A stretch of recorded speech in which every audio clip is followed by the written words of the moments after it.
Hello, everybody. This is Frowny13 here. Welcome to the Frowny13 Talk Show, episode 50. That's right.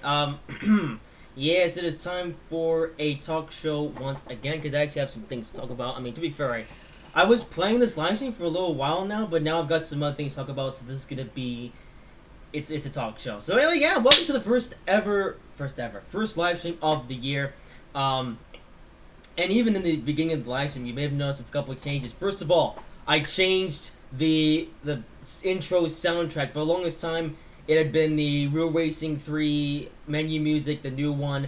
But now I've decided, that means it was cool at the time, but now I've decided to change it up.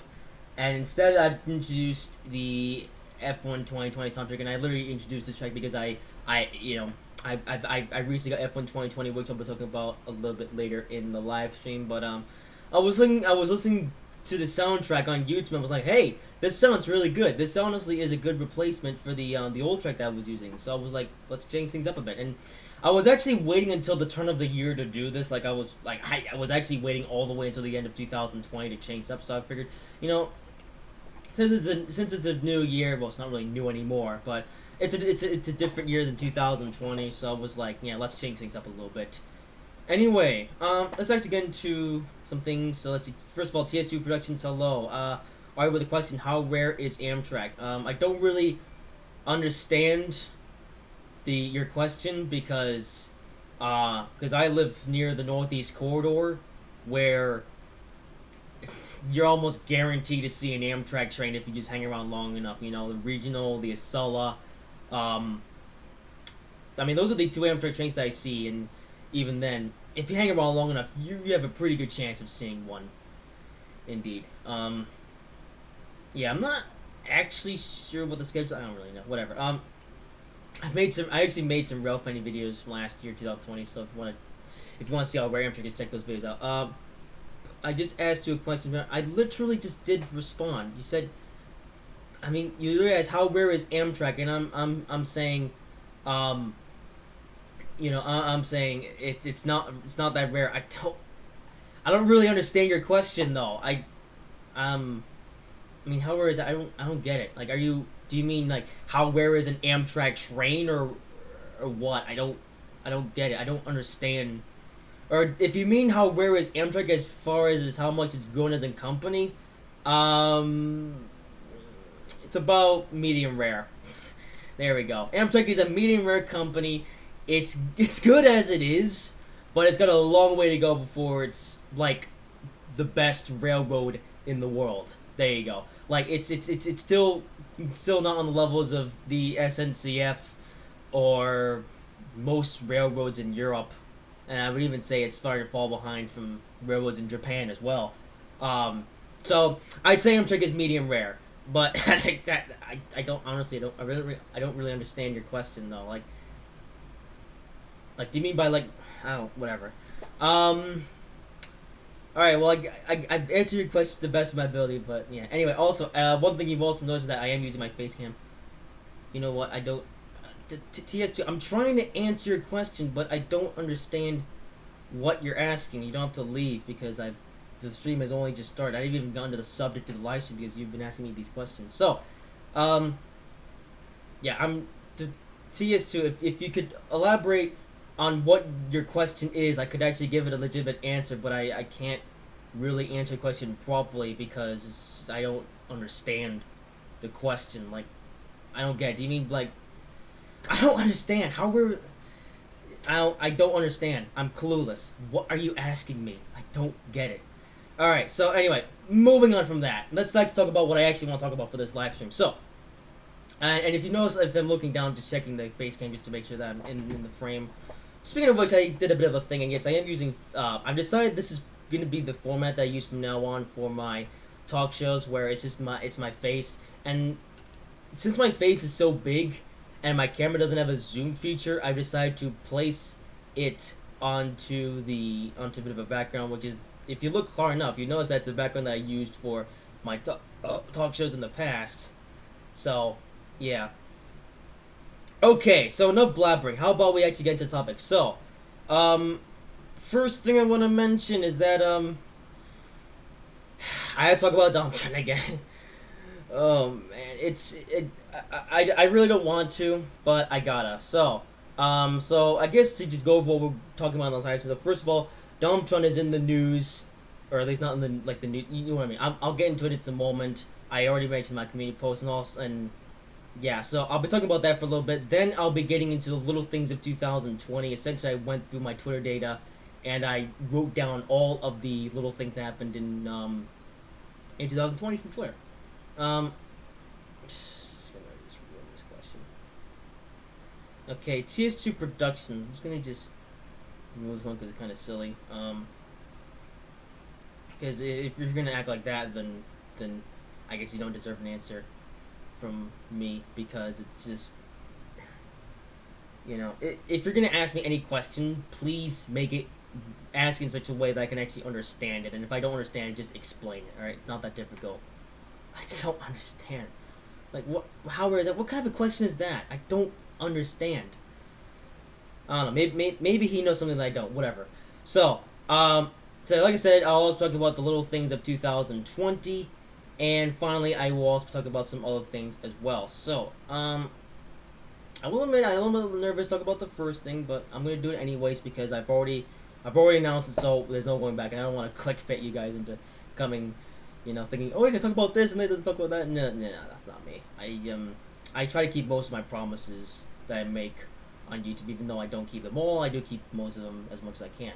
So, let's next talk about, shall we? So, come on, I'm trying to position this such a way that I can look at the chat whilst also looking at my notepad, because I have a notepad.txt file up here, so I can actually, because I wrote down some things for the thing. So on January 1st, Donald Trump, who you may know was on this channel and had a pretty prominent role on this channel way back when, he essentially uploaded a video on the first day of the year, and essentially the video itself was an update essentially updating his own viewers. There really isn't any. Essentially why he had been away from his channel and what had been going on, and in that video he did talk about me because, well, to be fair, I forgot to close my window. Give me a sec. I am stupid. I am stupid. As Charles Leclerc once said.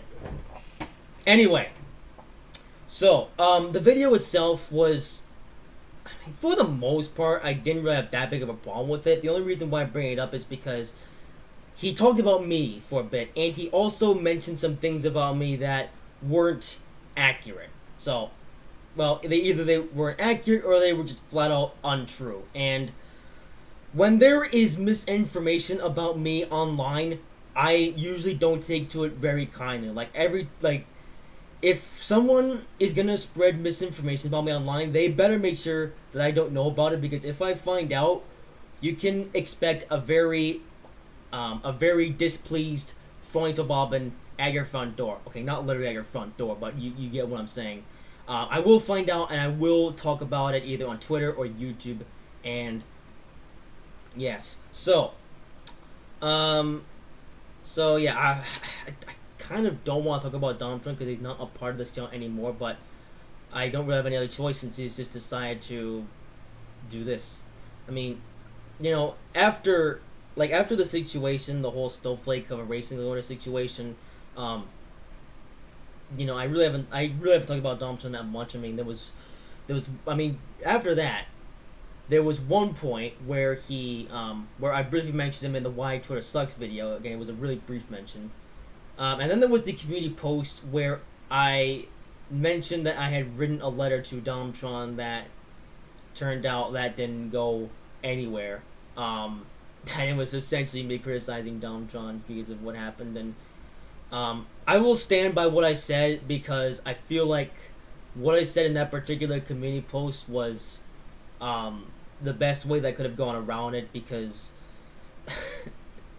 I mean, if he's just gonna just do this stupid stuff, and really there's no reason for me not to mention it, because Um, the thing that I really should have known sooner is that Dom is just not that smart of a person, and so now we come to this. All right, I'm talking about my talk show, and I guess the only way, geez, the only reason why I found out about this video that Domtron made was because on occasion I do check Domtron's YouTube channel just to see what he has uploaded. And this doesn't mean that I'm spying on Domtron or anything, or I'm stalking him. No, I'm literally just checking out his channel out of just curiosity, just to see what he's uploaded.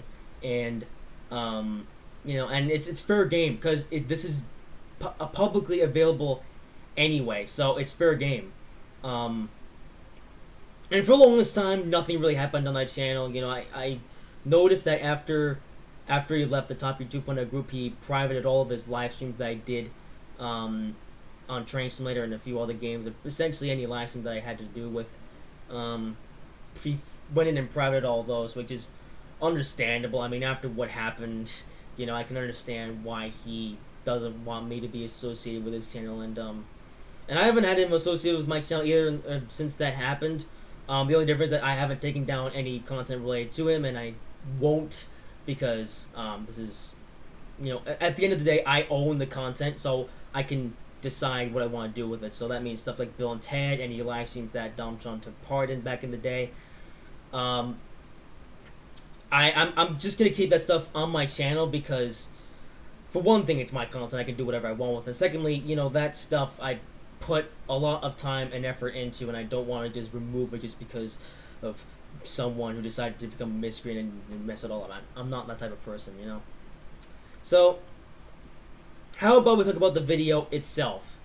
Now, I've written down some notes, and initially, first I was thinking about doing a full response video to Domtron's video, but the only reason why I'm not is because this is going to take too much time. And this is easier because I've just written down some notes. Essentially, these notes is stuff of the video that I really want to talk about because, anything that I don't mention in regards to the video is just him blabbering on about nothing. So it's like, I'm specifically going to be touching on the parts of the video where he talks about me and he gets it wrong, because there is quite a few things that he got wrong in that video. And the thing is that I can understand, I can kind of understand why he made that video, because again, he's just updating his viewers and he's just explaining what happened. But the reason why I have a problem with that is because he got some things wrong. Like, if Domtron had gotten all the facts correct and didn't try to frame me into something that I'm not, I would have had no problem with the video. In fact, I wouldn't even be talking about that video right now. But here he is going and spreading misinformation about me online, so I have to talk about it. I can't stay silent about this, because if people, like I said, if people are going to spread misinformation online, I'm going to find out about it, I'm going to be upset about it. That's just how I am, and even that's just how most people are. I mean, how would you feel if someone was spreading misinformation about you online? It's terrible. So, with all the way, how about we begin to talk about the video itself, shall we?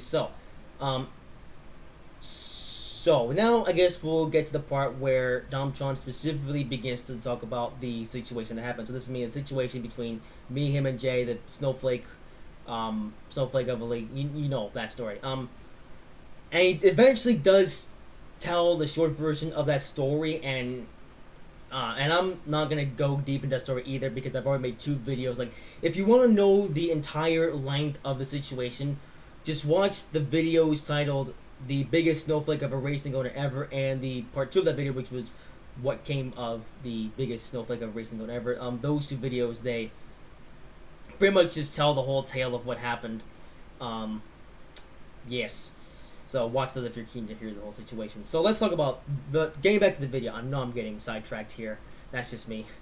This happens when I'm unscripted. But anyway, so he begins to talk about the situation exactly as it did. And then he mentions that the first thing I want to touch on is the bit where he mentions that how I want to watch the races, because I guess to give you the basis of what happened. So, as you know, we joined that racing league. And then I got kicked from the racing league because the league owner is a massive snowflake and doesn't understand how criticism works. And um, so since I couldn't be a part of the league, now this is something that I don't really remember if I touched on in the videos that I made, but so I'm gonna touch on a bit here. Essentially, while Domtron was racing in that racing league, you know, I was under intense stress. I guess I can't really think of a better word for that, but I was essentially under intense stress because you know all that time that Domtron was spending racing in that league, he could be spending talking with me instead in a group call, but of course he wasn't because he was busy in that stupid racing league, which I initially I wanted Dom to get out of that racing league because it was a complete mess. That racing league is honestly the biggest mess of a racing league I've ever seen in my life. It was such a complete mess. I'm glad that I got kicked out of that racing league. I'm glad that Russell got out as well as soon as possible. But nope, Domtron insisted that staying in this league was a good idea. What happened to me? Give me just a second. Yep, I apologize for not preparing for this in advance. This is my fault for not doing this properly and generally being a bit stupid. Come on, there we go. Okay. Alright. What the? I was gonna call from somebody. Whatever. I'll address that later. I got a show to do. So, alright, so where was I? So, essentially, what was going on is that Dom was spending his time in that racing league when I wanted to be with him. So, eventually I was like, okay, if Domtron is just gonna spend his time in that league, then this is fine as long as, we're able to talk as well. Because, one of the things that I wanted Domtron to do while he was in the league was essentially find a balance where he would spend an equal amount of time in that league as he would in the Top Gear group.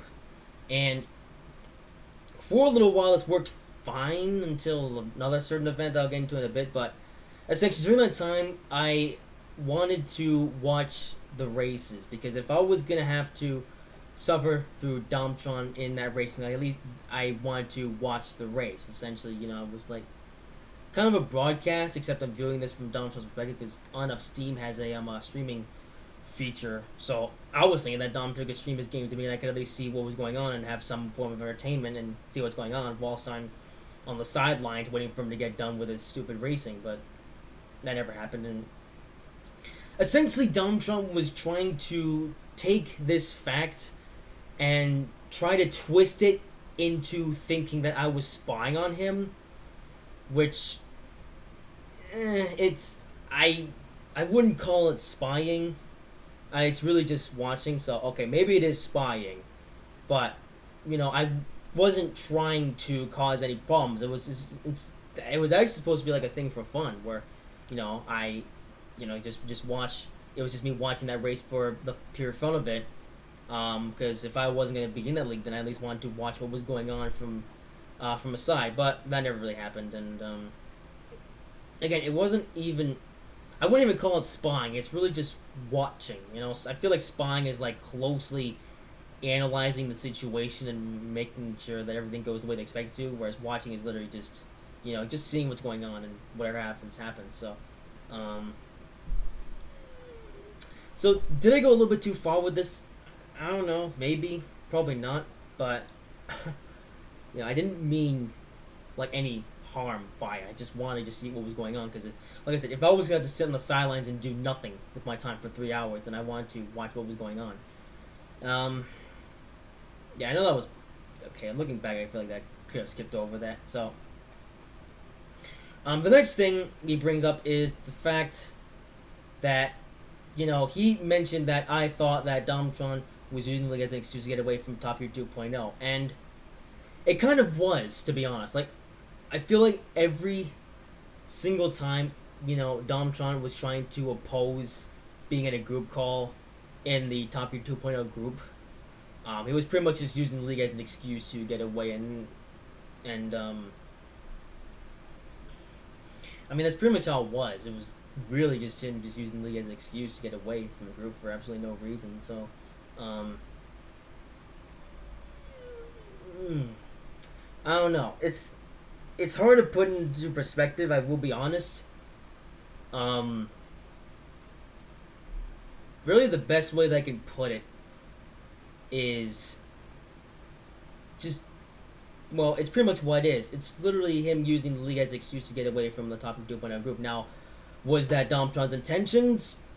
I don't really know, to be honest, but the fact, really, that he was spending all of his time in that racing league rather than in Top Gear, that was like the part that made me upset. And you may be wondering, well, why was I so upset about Domtron in that racing league? Well, first of all, like I've been saying, that racing is an absolute joke, and I didn't want Domtron to have any part in that league after I got kicked. In fact, I didn't want anyone associated with the Top Gear 2.0 group in that league, and luckily two of us got out, but of course you had Domtron, who was still a part of that league for no real reason, apart from the fact that Jay was praising him for being nice. Like, are you kidding me? Honestly, this should have been called the Kindergarten Racing League, because that's literally what it is.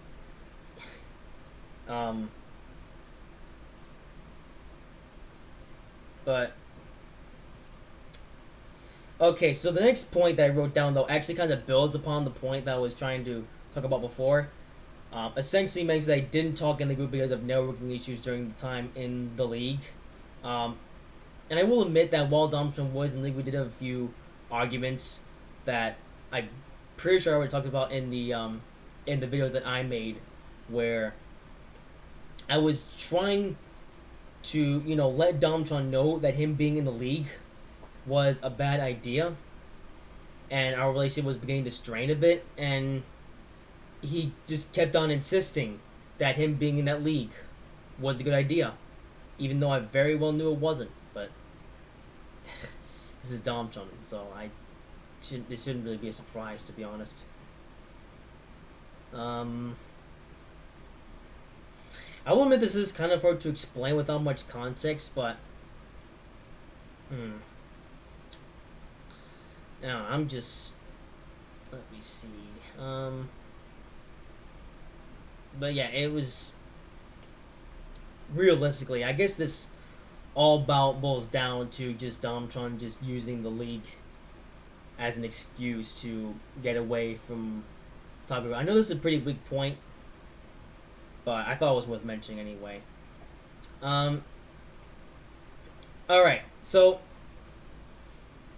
okay, so now we're getting to something a bit more juicy, though. This is now something that I really want to touch on. So the next bit, he mentions that the relationship began to strain, especially when the video came out. Okay, so essentially what he said in that video was that the relationship, or our relationship, began to strain, especially when the video came out. And that was the biggest snowflake of a racing, whatever. It was that video. When, in actuality, I feel like our relationship was starting to strain after that talk that with Jay that I mentioned in the video. So I probably should have watched that video before this live stream, but whatever. We'll go off of memory. Dang it, what I'm trying to say. So there was one day where I've already talked about this in the video, but I'm gonna talk about it again here, where essentially, Domtron initially said that he was gonna have the entire day free to spend in the Top Gear 2.0 group. I mean, he also mentioned that he had something else going on, so he might be away from the group a little bit. But he mentioned that he had most of the day off, to spend time in the group. And keep in mind, leading up to this point, Domtron had been away from the group, or he's not responding in the past couple of days because he's been busy about things. So I was like, all right, well, it's seeing as Domtron spent some time away, I feel like that we could use this time to get back together. But of course, Jay had other ideas. He decided that Riley was just going to steal Domtron essentially for the day instead, and first of all, he was going to host a practice session, then they would host a race later on. So, I will admit I was frustrated um, when I heard this from Domtron that they were going to do a practice session. So I told Jay to hurry it up as much as possible, so Domtron could come back to me. Um, and that went pretty well. Essentially, then Jay decided to come up with the idea of getting me, him, and Domtron into a group call, and we would try. Well, I thought that we were going to come up with a new plan, but it was essentially Jay just trying to reaffirm that apparently I have no control and no say in the racing league, and it was pretty much just that. There was some more to it, but I'm just gonna just mention that it was literally just him just referring to me and being a little brat and just trying to reaffirm that I don't have any control, which is honestly just such a kindergarten way of going around these things. I don't know how old Jay actually is, but based on the way that he's handled things, he honestly seems like a kindergartner. Like, it amazes me. And so after that group call that we had with Jay, that was pretty much what sparked the my motivation to make that video titled "What the biggest snowflake of racing, whatever." And the point of that video was essentially to get the story out there. And funny thing is that Jay was trying his hardest to try to make sure that this information of what was going on didn't go public. So I figured I would provoke Jay in the way that he didn't want me to, by going as public about this whole story as possible. So I made that video, and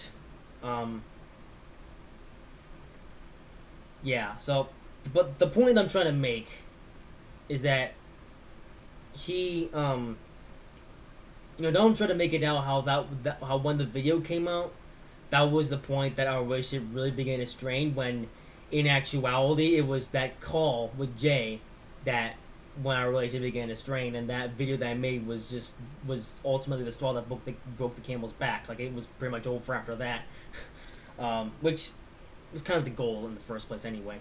Okay, not the goal, but essentially my plan with that video was to spark something to happen, because I was just so sick and tired of what was going on. I had to put an end to it, and I'm honestly glad I did. Looking back, I'm so glad I made that video and got the story out there. Because, fish. Anyway, okay. Okay, so I'm gonna skip that point that I wrote down.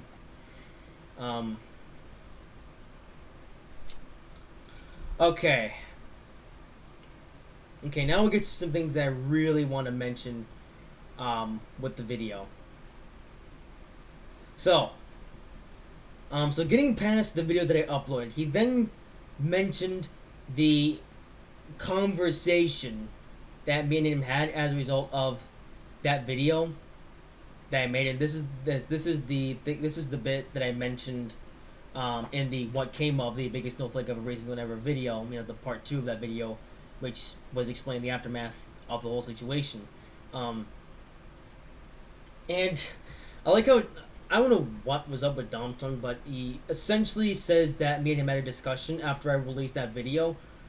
I would hardly call it a discussion, because it was literally just him telling me to F off when we had that, chat on Hangouts. It was hardly a chat, it lasted like 10 seconds.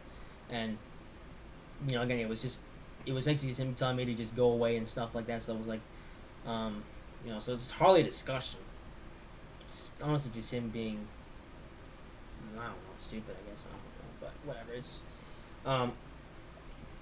the point I'm trying to make is that he calls a discussion when in actuality it was nothing, honestly. It was, well, I've already mentioned it, so there you go.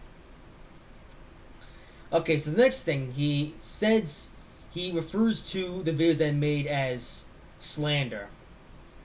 Now this is pretty much untrue because when I made those two videos, I made sure that my facts were as correct as they were. Like I wasn't trying to, you know, tell an embellished story. Like what I said in those two videos is exactly how the whole situation happened. Now, I will be honest, in the first video was unscripted, so maybe there is something that got a little bit incorrect, but overall, wholesale, I feel like those two videos were just straight up facts. Like there was no slander, and the intention of those videos was not to be slanderous at all. It was purposely meant to get the story out there and try to make a point that that I am not going to stay silent about this, and I'm not going to let this go, and I'm going to keep fighting until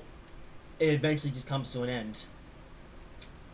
Um, so I guarantee you that Donald Trump didn't even watch those videos, and Jay probably took a peek and was like, "Oh, yeah, this is slander." And it's like, yeah, of course Jay's gonna say that they're slander because he's a snowflake and he can't take any criticism. So of course Jay's probably gonna watch the video and say, "Oh, this is slander." When I bet you even Jay knows that what I'm saying is straight facts. He just doesn't want to admit it because, again, he just can't take any criticism. You know. Next thing Dumpster makes is that the racing league itself, took a blow because of the videos that I made and because of what I said. That was one of my goals in the first place. Like, one of my intentions with the first video I made was essentially to, blow everyone's minds and try to let them know that Jay isn't the person that you think he is. He's actually much worse than you think he is. So, I'm actually glad that the league took a blow, according to Domtron, as all of those videos that I made, because I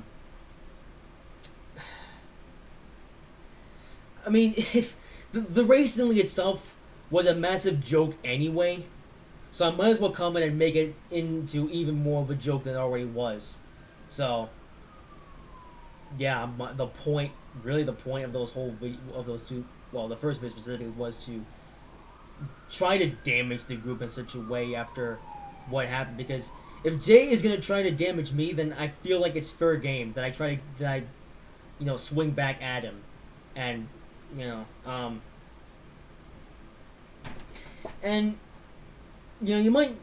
starting to think now, you guys might be thinking that I probably should have let the situation go, but the thing is that as long as Donald Trump was a part of that racing league, or still a part of the Top Gear 2.0 group, this situation was still a big concern of mine. Like, it was the point where Domtron left Top Gear 2.0 as a whole when the whole thing was over. Like, and actually, I'll get into that in a little bit. Next thing I wanted to mention, not really next thing, well, still part of the video itself. So, first he talked about the racing the situation. Now he begins to talk about me specifically, and the first bit where he was talking about the racing, he got some things wrong, inaccurate, But now he begins to say things about me that are just flat out untrue. Like, you can't believe a single thing he says here. So, the first thing he begins to say is that he says that I am narcissistic and dictator-like, and that I believe that I can't be wrong. I can't stress enough, this couldn't be further from the truth. Like, he tries to frame me into something much worse than I actually am. I will admit that there are some things that I could have done better about the situation, but here he goes trying to make me out as an overall bad person, even though that's not even true. So I guess to break it into a little bit, he says I'm narcissistic and dictator-like. Again, this is very false. I try my best to think about others and the way that they feel, especially if they're people that really matter to me, like, the people that are still my friends, like Russell and the other guys in Top Gear 2.0.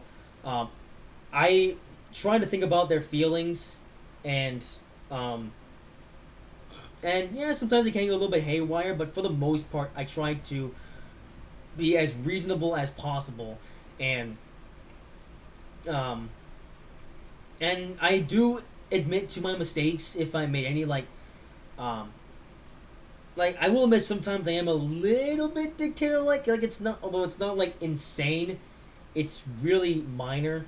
Um, and even when I am dictator like sometimes, um, I do eventually realize my mistakes and I try to improve myself.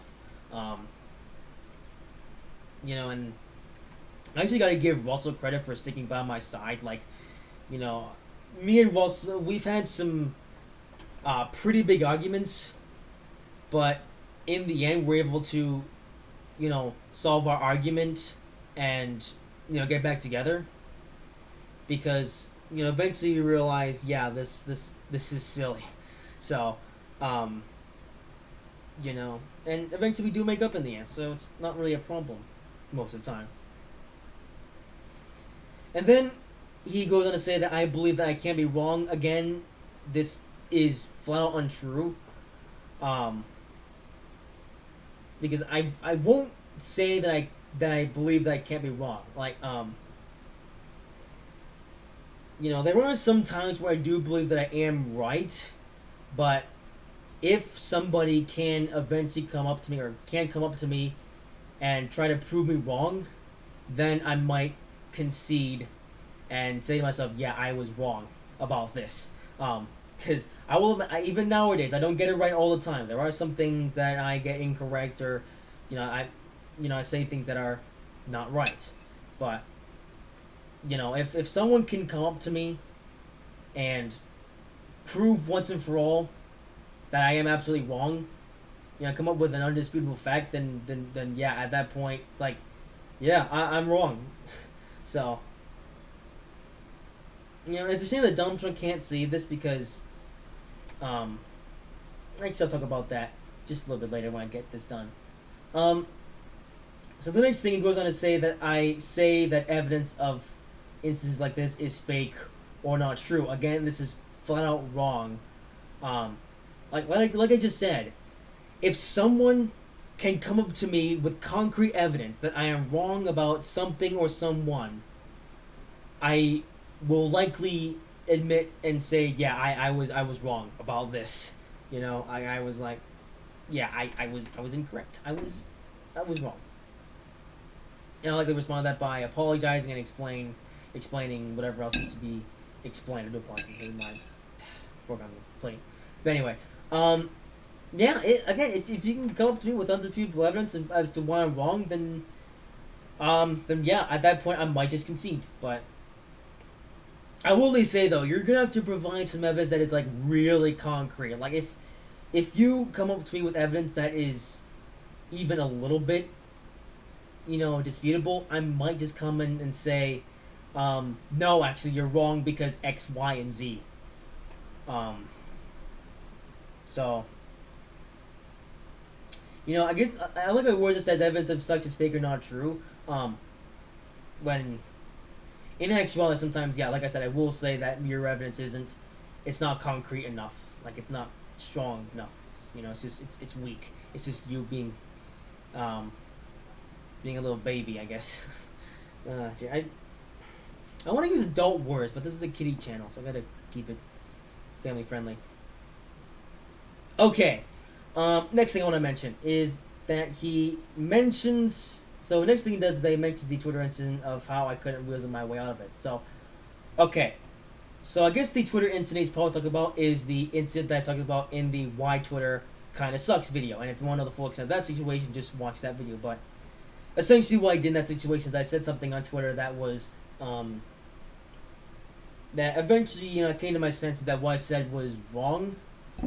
And I did apologize for it, basically. So, I guess the full extent is that, like I said, I said something that was wrong on Twitter. I got a ton of people, or a ton of backlash of people criticizing me, and eventually, I was like, okay, if people are just gonna say this, then maybe I should probably go in and do a bit of research on this. Um, but he makes it sound like I tried to weasel my way out of that situation, even though that's not even what happened. Like, after the bit where everyone was criticizing me, I wrote up an apology thread, because, like, at that point I was, like, wrong, and, people were genuinely just upset with me. Um, and they had the right to be, because what I said was really stupid, and I should have just kept it to myself, so, um, I won't say the reaction was entirely justified. It would have been nice if these people would have reacted to what I was saying in a more mature way, but no, they act like little kids, and and like I said, just watch the Why Twitter Sucks video to understand the full extent of that situation. But anyway, um, so I wrote up an apology thread of, um, essentially, apologizing for, well, just what I said, basically, and I essentially stating what I learned. Um, but I think the bit where he tried to say that I weaseled my way out of the situation was because, after I wrote up that apology thread, I then went dark for a month, where essentially I set my uh, my my Twitter account to protected. I did that for a month, and before you try to take this out of context, I didn't do this as a way to try to weasel my way out of the situation. I was doing it because even after I issued that apology thread, people were still coming after me and criticizing me for the same reasons that um, that people already were, basically. It was literally just people repeating what everyone else had been saying so much, and I was getting sick and tired of it. Like the day before, my mind was not in a good place because there was so many people just coming after me, and I just had to get away from it. Like it was actually driving me insane. Um, you know, I like how Domtron, complains about how much stress I was putting on him during our relationship, when that is literally the reason why I had to go into protection mode for a month, was because I was just under this intense stress after what happened. I didn't have any choice. It was either go dark for a month or continue to put up with nonstop hate. Like it wasn't even fair criticism anymore. It was just hate for nothing, because people are just brain dead. And this is, by the way, this is the NASCAR Twitter community we're talking about. And I should mention, if I haven't said it already, the NASCAR Twitter community is not the best place to be. Like, if you say the wrong things in the NASCAR Twitter community, they will find out about it, and they will essentially try to rip you to shreds. And I'm being serious. A lot of these people in the NASCAR Twitter community, they are people that just get easily offended by anything you say. Like, even if what you say is slightly controversial, someone is going to come at you and they're going to try to insult you, or they're going to try to cancel you and stuff like that. So, even official, like, people that actually work for NASCAR got canceled. Like, there was one point in time where Kyle Larson's initial spotter for the season, he lost his job all because of cancel culture. I'm not kidding. Literally, cancel culture came in and they essentially ruined this guy's life. Like, this guy, he had a dream job at Henry Motorsports, and then he got fired, all because he liked a few tweets that went against NASCAR's beliefs. Like, it absolutely amazed me how that happened. So, like, at this point, the only way to not trigger the whole NASCAR Twitter community is just be a zombie. That's it. Just say everything that everyone else wants you to say. Don't have a differing opinion from everyone. Just have the same opinion as everyone else. Otherwise, you're just gonna get blasted for it. It's sad, but and and at this point I've come to accept it, because that Twitter incident that happened the first time that I mentioned in that video, that was really the first ever time that was going 1v1000 on the NASCAR community. Like, and coming up to now, as of January, as of the date I'm doing this live stream, I've been involved in about 6 arguments with the community. Like, it's insane how often this happens. Like, at this point, I've become numb to it. So, at this point, I've come to accept that this is just how the NASCAR community is, and the best thing they can do about it is just live with it. You know? Um, like, so.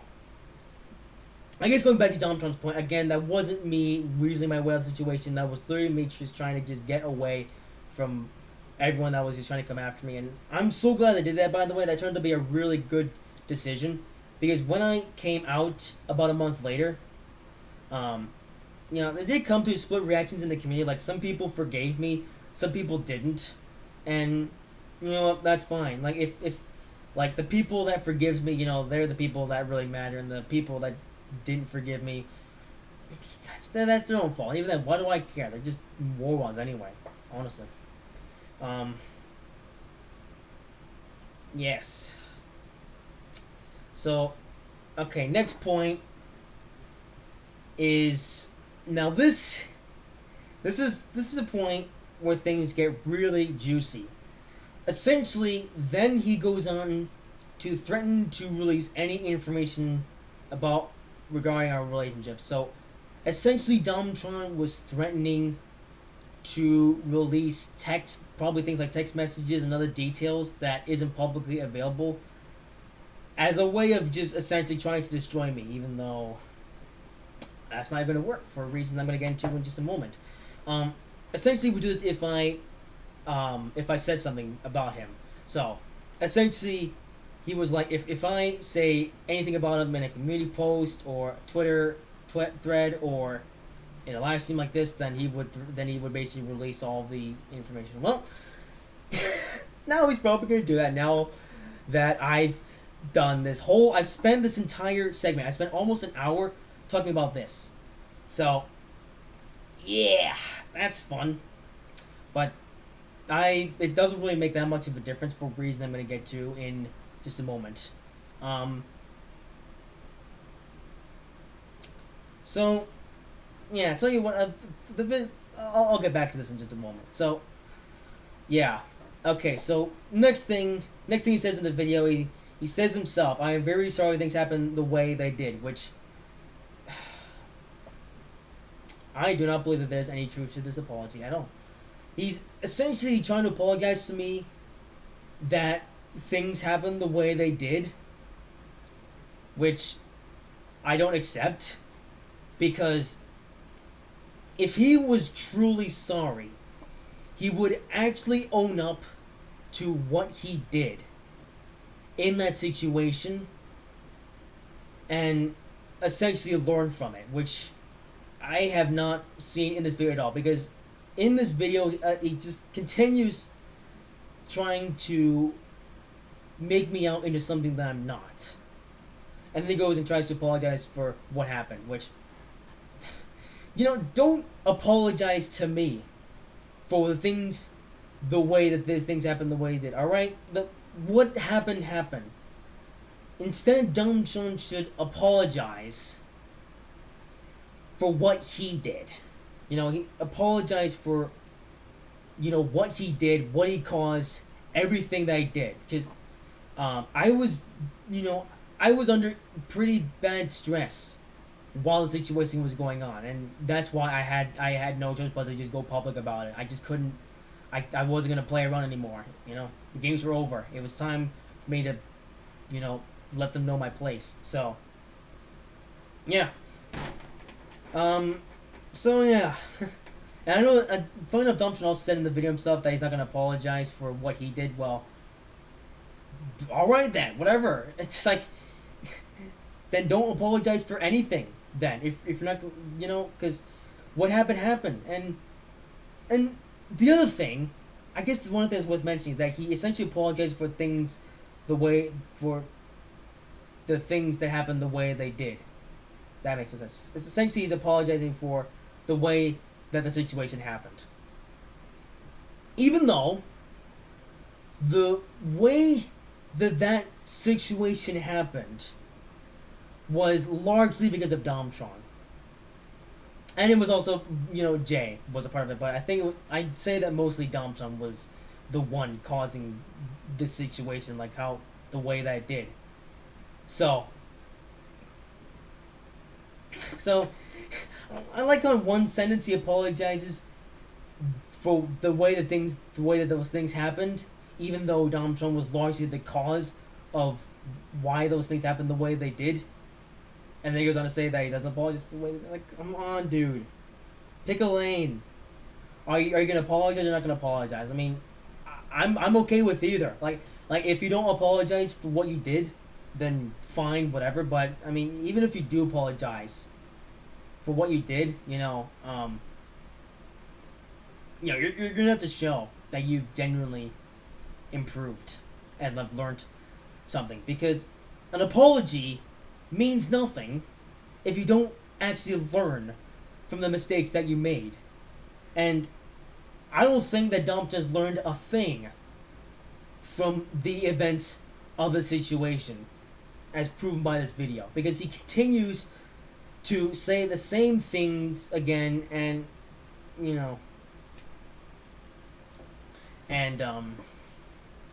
I will say that I learned a couple valuable lessons from the situation. Like, what the heck? That was weird. The chat thing just went with it. What the heck? Okay, that was very strange. I just noticed something. YouTube is being a bit silly. Okay, do apologize for that. Getting back on topic. Darn it, I lost my train of thought. Yeah, so one thing that I do largely regret from the situation was joining that racing league in the first place. Like, before I got my friends involved in that racing league, and even before I joined that racing league in the first place, I really should have known better. This might go horribly wrong. So, ever since then, from now on, I'm definitely going to be a lot more cautious when joining any club or organization. Especially if I'm going to get my friends involved, because I need to know, is this the right decision to do? Because the first time, I just jumped on it. Like, I didn't think for a second what the consequence would be. I just jumped right on the train, and and the train sub pretty much ended by falling into a ravine. Yep. Actually, I don't know. The train derailed, alright? It had a terrible accident, and nobody survived. I know that's a really grim way of putting it, but that's basically what happened. Oh, well. And I guess another thing that I kind of learned is, trust the right people, because for the longest time when me and Dumpster were in a relationship, I had a lot of trust in him, like, I pretty much just let him do whatever he wanted, and I didn't complain whenever he did something, well, okay, I did occasionally complain when he did something stupid, but it wasn't really that severe. Like, it was just minor. It usually didn't last for more than a day. So, and really, Domtron was really the only friend that I lost in the situation. Everyone else that I knew before the situation started, I still remain friends with those guys today. I've had them featured on the channel. Russell, Kubi, and still Brownless. I think you guys might remember him. I'm still good friends with them. I haven't talked to two of those guys in a little while, but that's only because they've been a little bit busy. But anyway, yeah. So, couple things. We're almost done, by the way. So there's a couple more things. Okay, no, there's a few more things I want to mention, but we're almost done with this. Don't worry. So the next part is that Donald Trump goes on to say that he wants all this to end. So, all right then. By the way, I hope that. Yeah. By the way, if my mouth has gone below the screen, I do apologize. That's just. Okay, actually, there we go. That's good. Okay. I'm just getting back in my chair because I want to relax whilst doing this. Okay. So the next bit is that he goes on to say that he wants all this to end. Um, Even though this whole situation and our relationship as a whole was pretty much over after he jumped ship from the group, like when Domtron left Top Gear 2.0 and he blocked me on all social medias, that was it. It was over. Like, well, okay, it wasn't completely over, of course. Of course, then I made the follow-up video explaining the aftermath of the situation from, what happened with the first video that I made. But after I uploaded that video, that was it. It was over. Like, that was it. It was over. So, I'm not sure where he gets off saying that he wants all this to end. But I will admit, though, that, I do still hold a bit of a grudge towards Domtron after that situation. I just don't really go public about him that much.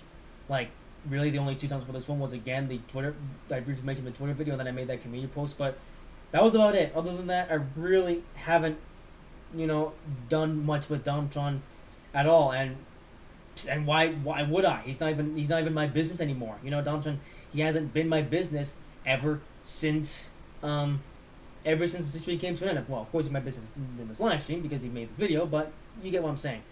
But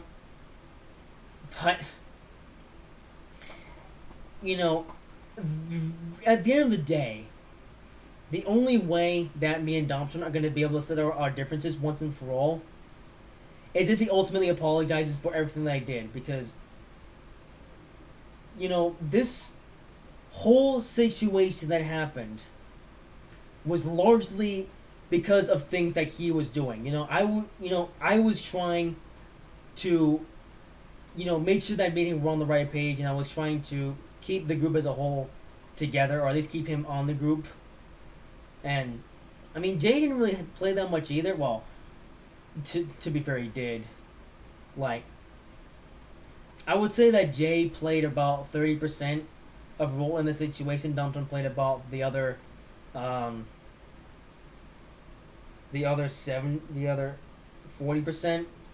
And I pretty much played, the role of just generally trying to make the best of the situation, and eventually just for not doing that anymore because of what happened, and I pretty much had to just try to put an end to the situation as a whole because it was getting too much.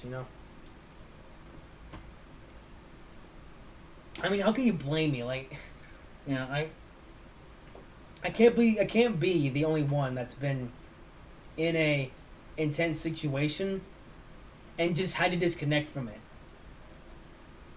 because of just how nerve-wracking and stressful it got.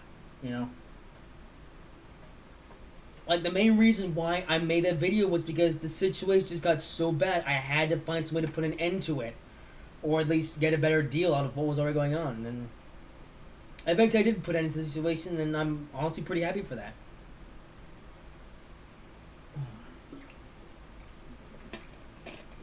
Anyway, with that being said, hopefully the water, actually clear my throat a bit. So, yeah, like I just said though, the only way it's gonna end once and for all is if Domtron ultimately apologizes for what he did, and if he doesn't, then whatever. I guess I really don't care if he apologizes or not. If he does, I'd say that if he does apologize, then I might consider, at least. What am I saying? Consider trying to get him back into the group. Well, I say that consider. That's not mean that I absolutely will do it, even if he apologizes, alright? I'll just leave it up to consideration. Like I'm gonna have to think about it, And the other thing, by the way, that he's gonna have to do is he's gonna have to stop blaming me for everything that happened. Because the big problem with Domtron is that every time I talk about the situation, he shoves all the blame on me. He doesn't take any accountability for himself. He just shoves all the blame on me. Like, I will admit that sure there were some things that I could have done better in the situation, But this whole thing largely has to do with Donald Trump just failing to have any sort of intelligence and failing to go about the situation in a way that is mature and there's some quality control to it because he just can't seem to take any accountability for what he did, and that's ugh. Uh, things like this are why I'm actually quite glad that Donald Trump isn't a part of this group anymore because I don't have to put up with his stupidity anymore. Like that's been a great relief at this point, and I'll touch on that in a little bit. And then he goes on to say that Donald Trump is a new me. That's his words, not mine. Because essentially now Donald Trump is trying to make it seem like he's changed in such a way and he's a new person, which I find to be very misleading and overall not self-aware. Because from what I can gather from this video that Donald Trump made, is that he's exactly the same person that he was when he left the group. Like, he's literally the same person. He hasn't changed at all. Like, there's nothing different about him. He's the same moron that he was when he left the group. And this video that he made is proof of that. Like, come on. You're trying to say, oh, I am a new me. I am the new Donald Trump. What? Oh my goodness. Like, how little self-awareness can you have? You don't, at least I don't do that, at least I don't come on YouTube saying, oh, I am a new friend of all, but no. I'm the same person that I was last year, and the year before that, and the year before that. I mean, I will admit I am a little bit more mature and intelligent than I was last year or the year before that, but really, largely, I really haven't changed that much, and why should I? Why should I fix what isn't broken? You know what I mean? So, and even then, rather than trying to change myself wholesale, I'd rather just gradually evolve. Because here's the thing. I don't change myself wholesale. Whenever I change, I do it in such a way that is like progressive. I don't just decide, all right, I'm gonna be a new person. I'm gonna not be that stupid person that I was before. I'm gonna be a new person. No, that's not who I am. Instead of to gradually improve myself. I just don't change instantly. I change over time. One thing that I've noticed about myself in the past few years, I do notice a little bit of a difference in myself, at the start of the year compared to the end. Even in 2020, I feel like at the start of the year I was still a bit of an idiot, but then by the time the year ended, I would become more smart, more intelligent, and I was also less sensitive to criticism as well. So I feel like that was a really big improvement on my part. Okay, not a big improvement, but I'm getting better, and who knows how I'm gonna be like at the end of 2021. Probably gonna change for the better, and again, I'm not changing overnight. I'm changing gradually. So, yeah. I like how I say to myself say to you guys that I'm the type of person that doesn't change overnight. I can tell, like I said, I can tell from the video Doctor hasn't changed at all. He is literally the same person that he was. It's so amazing to me how inept he is. I'm serious. I know I'm chuckling, but I'm chuckling because it's just funny to me that he tries to make himself out to be this new person and he's exactly the same. There's no change. There's literally no change. And he can preach about all he wants that he changed himself. I know for a fact he hasn't, Even when I sent him that letter, I was as generous as possible. And then here he is just saying the same stuff that I said, while we were, the last of the days that we were in a relationship, and, And, if Donald Trump really has become a new person, he's gonna have to show it. Because right now, I have seen absolutely no showing from Domtron that he is genuinely a new person. Like I just don't see it. And I know there's also there was a bit of a thing, there's a bit of a thing where it's like a new year equals a new me. That's not the case with me at all. Point to Bobbin. Like, I'm not just gonna be a new me just because it's a new year. Like I said, I change gradually. I don't just change overnight.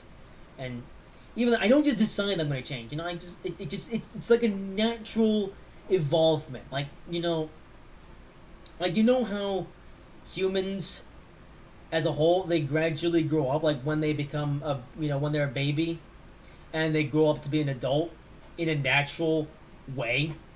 That is essentially how I am with the way that my brain works, and it's the same thing with like an AI, where it learns as it goes. You know what I mean? So, all right, two more things I want to mention. So that's all. That's everything I want to mention from the video itself. But there were two things more from the description of that video that I want to mention. So the next thing he goes on to say that I want this whole thing to be over. I do not want apologizes. I don't want apologies, and I do not want drama. Okay, like I said earlier, this whole thing has been over since June. Like I said, as soon as Domtron left the group and I made that video explaining the aftermath situation, it was over. It was done, finished. So I don't know why I keep saying I want this whole thing to be over. Like, it's been over now for half a year. I don't know, I guess it's just stupid, But then he says, I do not want apologies. Well, you've done nothing to deserve an apology from me. So I'm not even going to think about apologizing to Domtron until, like I said, he eventually learns his lesson. And even then, what do I have to apologize for? I was literally just trying to keep the group together, trying to stay on the same page. But Domtron refused, and look at what happened. I have nothing to apologize for. I really don't. At least I don't think I do. Maybe someone else can bring in their pain and say that I have to apologize for this. But so then I honestly believe that I have nothing to apologize for. And then he was to say, I do not want drama. And honestly, I don't really want drama either. Like, the only reason why I'm mentioning this video or talking about this video in this live stream is simply to clear up the misinformation that he spread, or okay, not spread, the misinformation that he mentioned in that video. Like, honestly, if he doesn't want drama, honestly, the best way to respond from this live stream, I'll get to that in a moment, is just not respond at all. So that's pretty much the video itself. But before I move on to the next thing, I spent so much of this live talking about this topic. I thought it was going to take half an hour, but I talk a lot.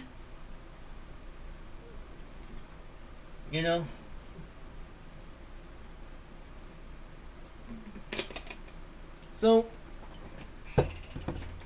I guess now I'm going to end this segment with a bit of a conclusive end. So, you guys, so we've gathered our stance of Domtron towards me. Essentially, he doesn't have any hard feelings towards me, but he says that I'm toxic and all those other things that I've mentioned in this live stream, and it's just amazed me just how he can just have these thoughts about me. So you may be asking, what are my thoughts on Domtron as of right now? I don't really have any hard feelings towards Domtron either. Like, if he would just own up to what happened, I would at least maybe consider being Domtron's friend again. If he would just apologize for what he did, admit to what he did, and own up to his mistakes and everything that he did. Like, it's just simple as that. But overall, as of right now, I just think that Domtron is just generally an idiot because, based on this misinformation and everything, and especially the bit where with his response to that letter that I sent him, um,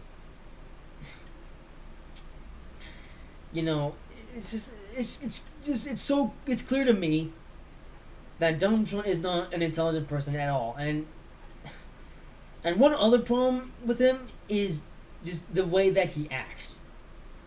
Like, he has the behavior of a kindergartner, because he tries to put an end to stuff like this, and yet he just, I don't know. I think the point you guys get it. Like, his behavior towards me, it's just so immature. Like, it actually amazed me just how immature he is. Like, I bet you that if Donald Trump was as smart and intelligent as me, he would respond to everything that I've said in an actually mature way. Like, and I'm gonna go back to the letter that I sent to Donald Trump back in December. Just the way that he responded to that letter was honestly the most immature way that I could have done it. Like, the whole point, the whole reason why I wrote that letter was for Donald Trump to respond to in detail. Like, what my hopes were, well, not really hopes, but what I at least wanted to happen, what was the goal of the letter, was for him to dissect that letter, respond to it bit by bit, and explain to me, his perspective and the way, it's all about perspective, basically. Just, I was trying to get more insight from Donald Trump, and instead I got nothing. Instead I just responded to that he just responded to that letter by not responding to it at all, and just saying how I'm delusional I am, because, that helps. Honestly, it's such a joke. Like, how am I supposed to learn something when I'm just called delusional? Like, it's just name calling and stuff like this that just doesn't help. Alright, the main thing that helps me is constructive criticism, and that is exactly what Donald Trump didn't give me. When I had Russell forward that letter to him, like, it's literally just him. He just can't admit to his mistakes. I don't know if because he's insecure or he's just stupid. Probably a bit of both, actually. It just amazes me, though. And one last thing I want to mention is the bit where he threatens to leak information that has been kept private. So, what I assume his plan is, and this is probably what it is anyway, is he's probably just going to leak text messages and other messages that I've sent to Domtron that he'll probably spin into something that is way worse than it actually is. Like, I can already see him taking anything that I've said out of context and trying to make me into a person much worse than I actually am. Because, but, I mean, honestly, he can go ahead. Like, as long as Dumpster doesn't resort to doxing, I really don't care what he releases to the public. And here's why.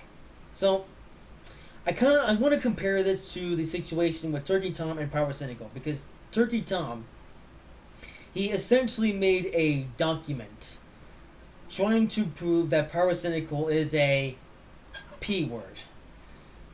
And you guys might, if you guys don't know what that word is, then you're probably not old enough to know. But anyway, so essentially so what was going on with the situation with Power Cynical was that there were leaked text messages coming out about Power Cynical of how he was talking to a minor in such a way that could be considered illegal. And Power Cynical, he addressed this himself, and most people forgave him, but then Turkey Tom decided to go in and write an entire document leaking the text messages and providing context to those text messages, which, I mean, the context itself wasn't even that bad, but, essentially what happened is they made that document, and Power Cynical came in, and he debunked that entire document in a video. And that was pretty much it. So I feel like there is a few different ways that Donald Trump can go about this now, because he said himself in the video that he's gonna leak all some private information. I hope it better not be super private information. Just like, I'm okay with text messages, but like I said, if it resorts to doxing, then yeah, that's my limit. But anyway, so like I said, there at this point, Donald Trump, he's more likely going to find out about this live stream, and if he does, then that's actually pretty cool, I'll be honest. Because then Donald Trump will, well, like I said, there's a few ways Donald Trump can go around this. First of all, what I'm expecting him to do is to essentially go through this plan, that is leak all the private stuff, and when I say private stuff, I'm saying private text messages, by the way. So essentially stuff that essentially, like I said, my first thinking is that he's gonna leak all the stuff, but he's gonna take it out of context. Like he's probably just, I imagine he's gonna just post screenshots of things I've said to him, and maybe things I've said to other people. But I guarantee you, okay, not guarantee, this is only if this happens though, that he will just have the text message itself, no context of the message itself, just the message. And and even then, he's already lost, because anyone with even half a brain or 75% intelligence can look at that and be like, well, how is this so bad? I mean, we've got all these text messages of things that Point Development said, but this isn't that bad. So, at that point, I don't even have to do anything, because the information just speaks for itself. Well, actually, no, the information doesn't actually speak for itself, which is why, no one's going to understand the context. Okay, and now the second thing that Donald Trump might do is the same thing that Attorney Tom did, and write up a document with all of these screenshots of various text messages, with context to them. Like, I guarantee he's gonna have a text message, and around it is gonna be like an explanation of the context of the text message. And even then, I could do what Pyrocynical did, make a video responding to it all, and yeah. So either way that Donald Trump leaks this stuff, I can literally destroy him. So honestly, even if he does leak those messages, it really doesn't make much of a difference. So that's why I'm just gonna go ahead with this live stream, and this is already publicly available information. So yeah, there's no going back now. There's no going back now, is there? Is there?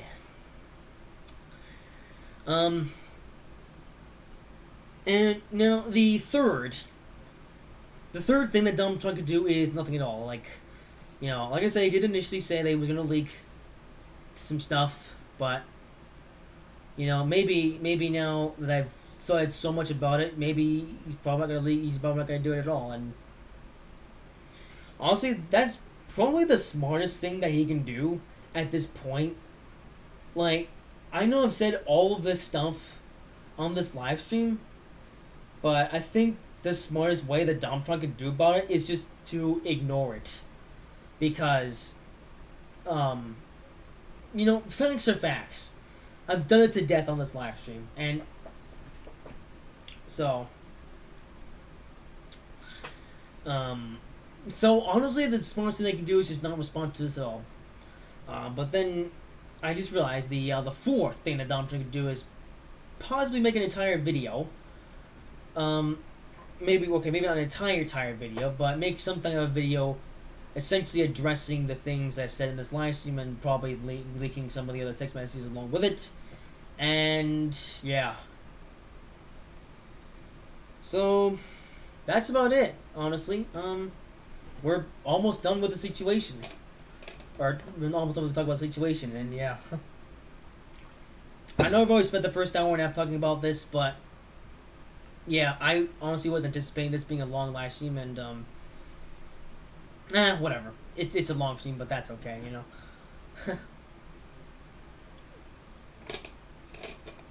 So, okay. Um. So one more thing that I want to bring up is I know I've mentioned, on and off here, the letter that I sent to Domtron through, that I had Russell forward to him. And essentially, this was me trying to get into some kind of communication with Domtron since, I sent the letter. So, how about we talk about that a little bit? Well, I said talk about. I'm not going to talk about it in detail. I'm just going to just do a little something. So let me load up a couple things on Google. I need to so I can do this. Okay. All right, that's one thing.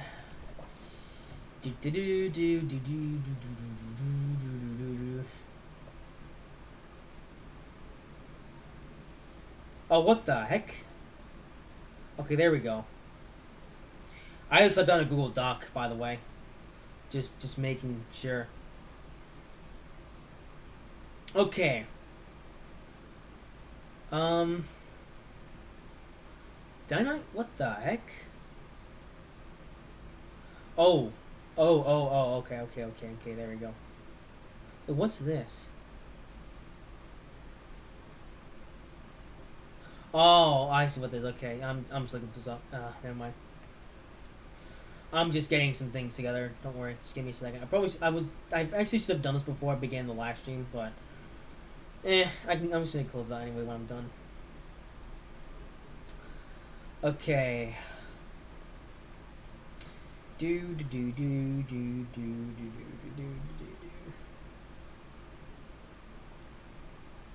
Come on, YouTube.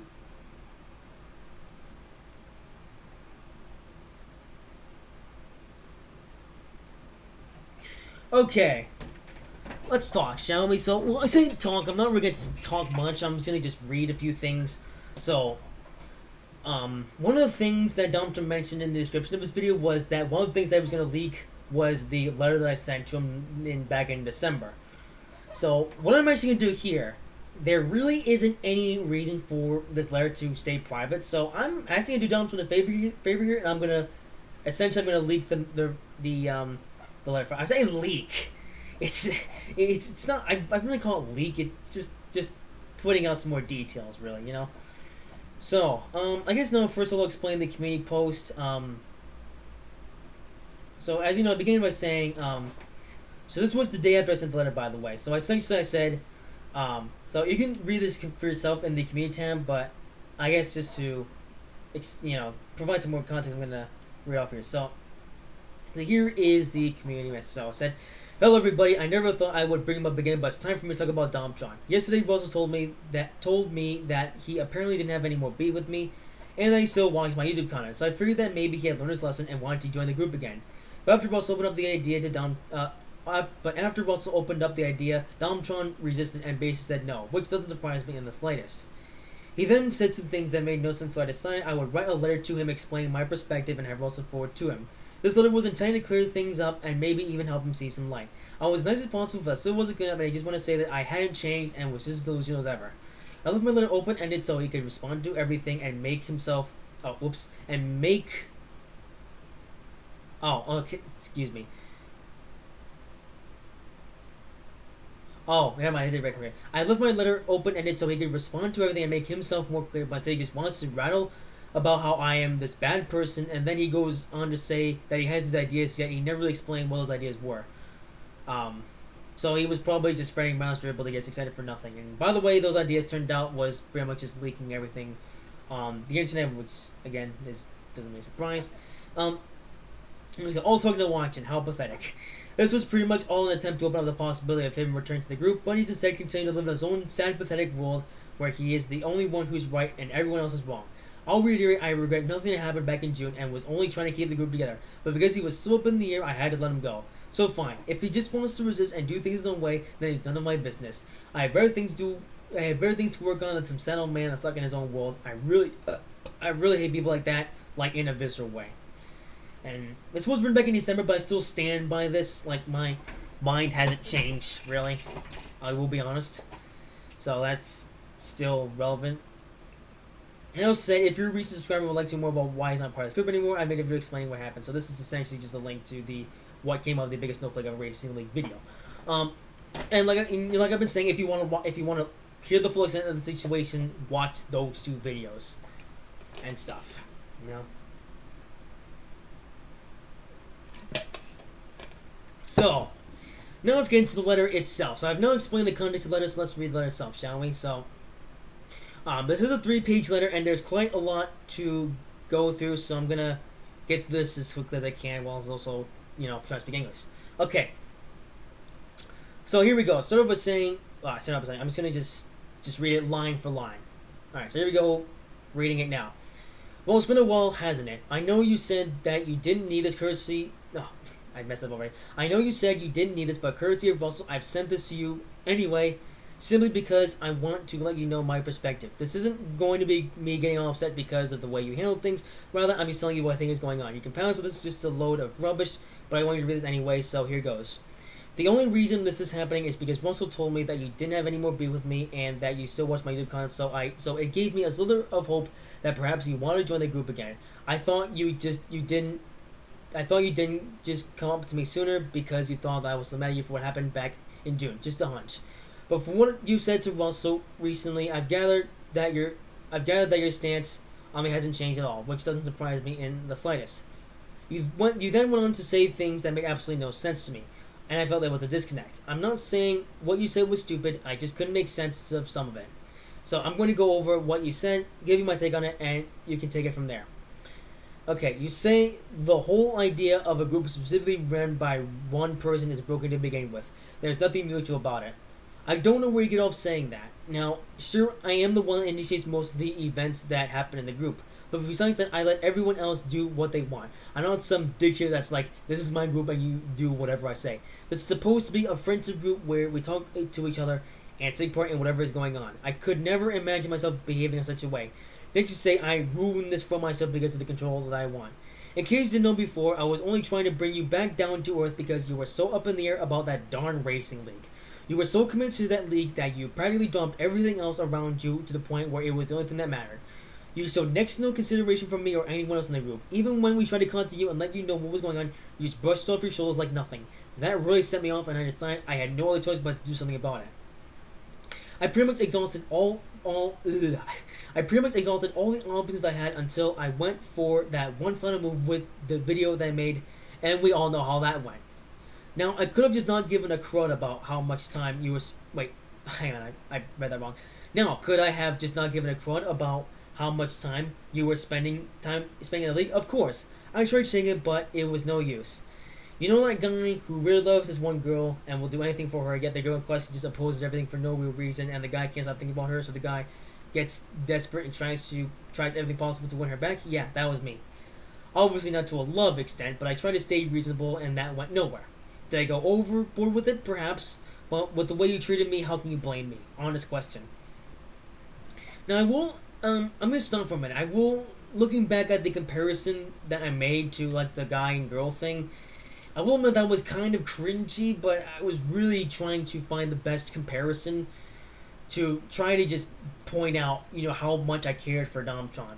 Like, you guys might have been able to guess this from, how our relationship went in the past. But me and Domtron, we were really close to, like, we shared a lot of information with each other that we wouldn't usually share with some random Joe on the internet. We were really close for the longest time, and even nowadays, Domtron probably still knows some of that information that I shared with him, which, I hope he has enough respect to, not bang on about it publicly, but, I would even after what we've been through, I would expect Domtron to have at least some sort of decency, but I guess we'll see how much decency he has after this live stream. Anyway, so, moving on with the letter. Okay, then you get a big contradictory. You say the fact that when you... Oh, hang on, never mind. This.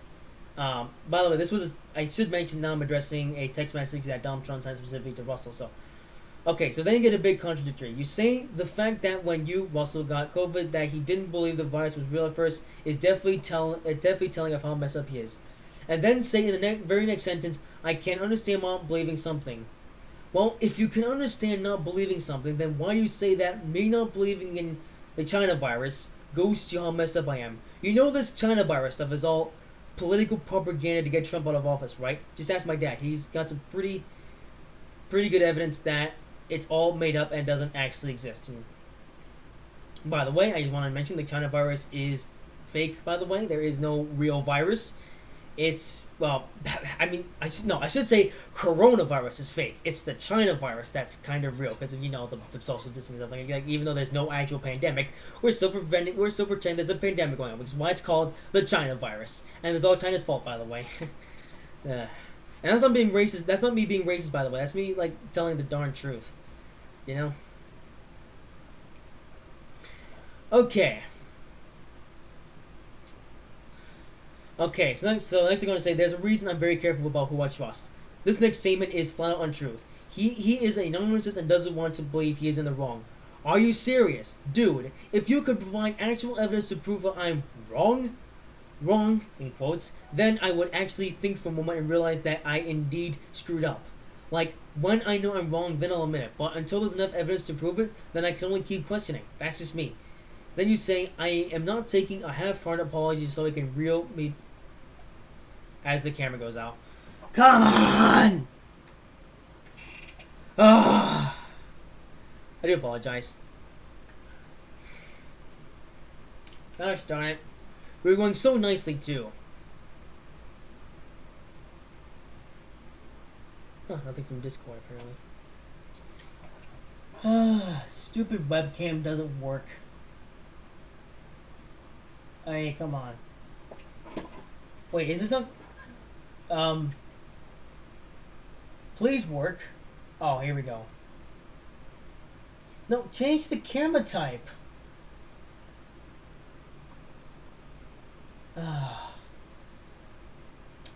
Gosh darn it.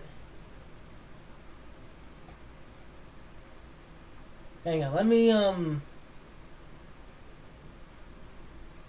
let me jam this webcam back in, because this webcam has a pretty bad connection.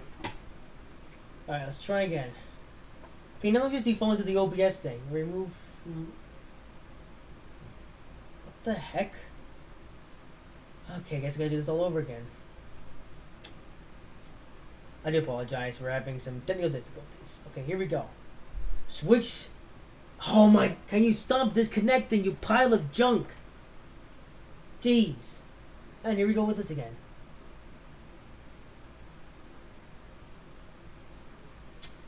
Ay, ay, ay. There we go.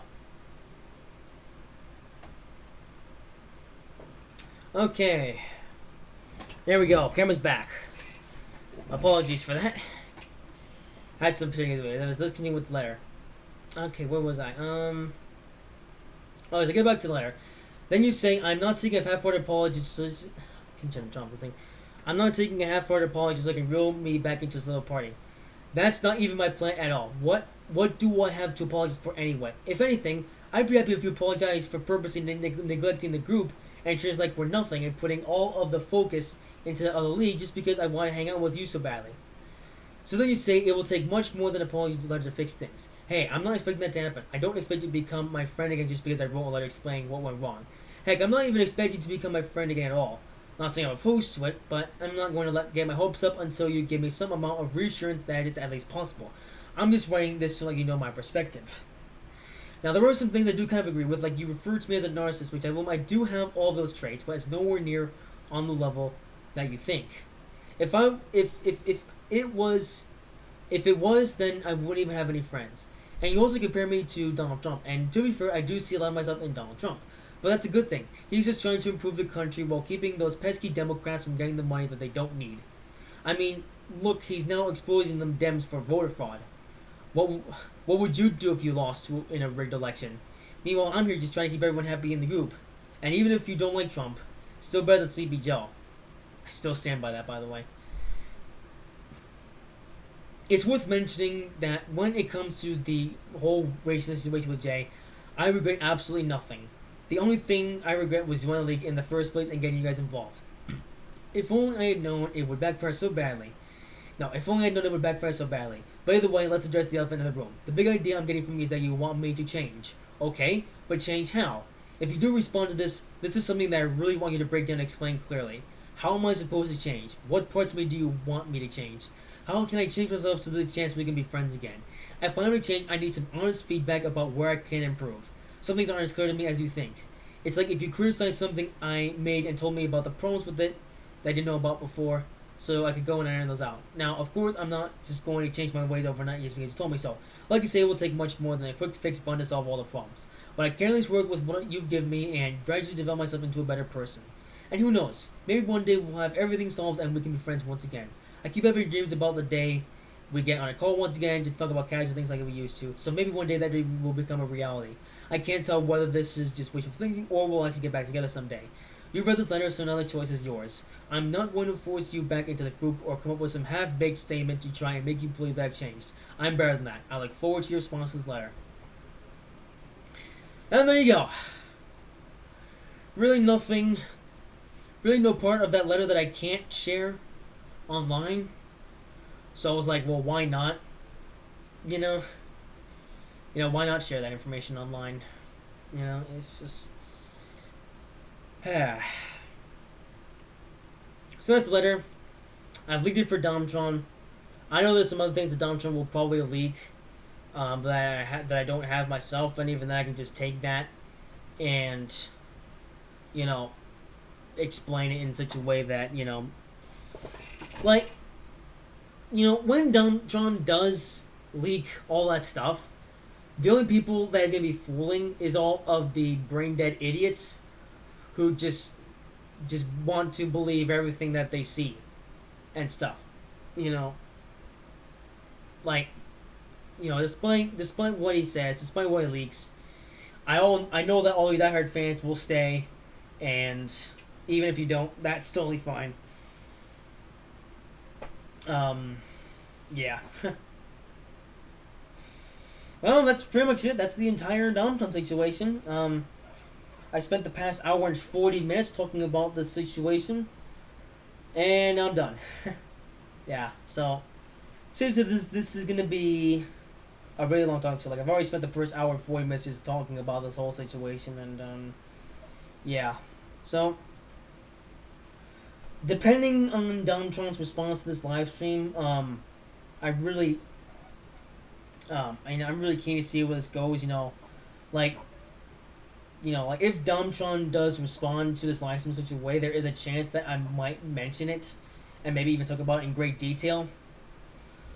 But however, if Domtron doesn't respond to the situation at all, then this whole talking will go no further than this live stream.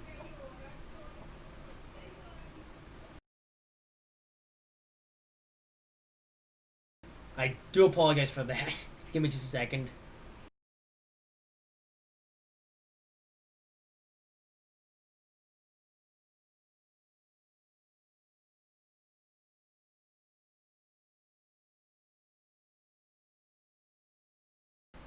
Okay, this garbage webcam gets on the plug again. By the way, this webcam came from China, which is where the deep state is from. Fun fact. Come on, man. I mean, I can do this the rest of the live stream without the cam, but I like having the cam because then I can actually do things. Cool. Man, it keeps going to the OBS virtual camera for some reason. I should probably get rid of that. Okay. Hey, we're back. Okay. So, I have spent the past hour and 40 minutes... I think I might have a timestamp of what I talk about. So, I know I spent this time talking about this, but... now it is time for me to talk about something completely different. This went for way longer than I expected. I thought it was going to take about 3 minutes, but that's just what happens when I talk unscripted. It's just me talking and talking for much longer than I really need to, you know. But oh well. At least I didn't have to put as much effort into this as I would have if I had made a video. But oh well, whatever. So what I'm going to do now, real quick, is I'm going to get a fresh drink of water, and then we shall get on to something else. So let's launch the intermission thing, shall we? So back in just a second.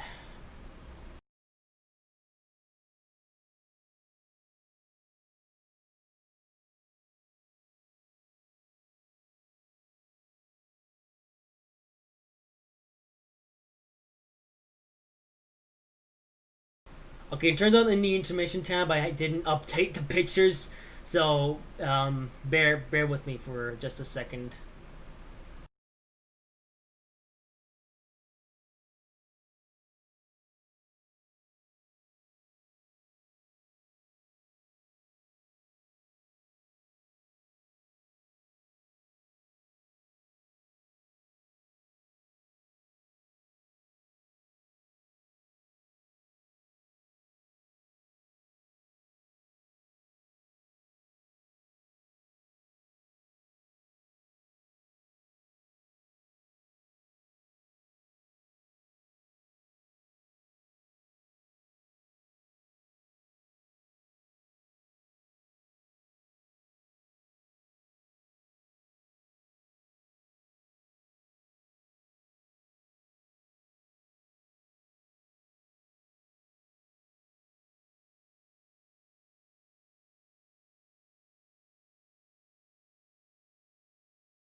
And I'm back. Alrighty then. So, it turns out that I updated the slideshow for the intro, but it turns out that I didn't update them for the intermission sequence, and even then the intermission sequence didn't update, so I do apologize for that.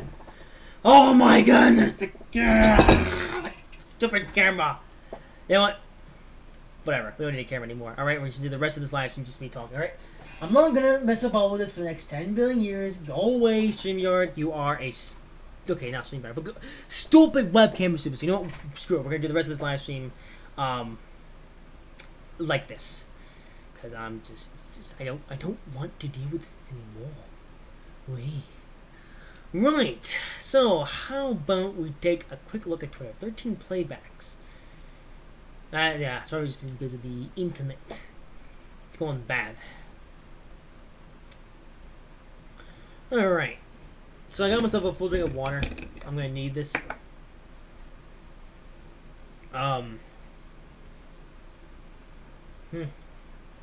Absolutely nothing on Twitter. Nice. Okay. So, whatever. I'm done with the webcam for today. I'm just gonna just get rid of this thing now, because the webcam is stupid. So you guys get to spend the rest of this live stream looking at. Yes, I'm gonna top up water, by the way, so I clear my throat.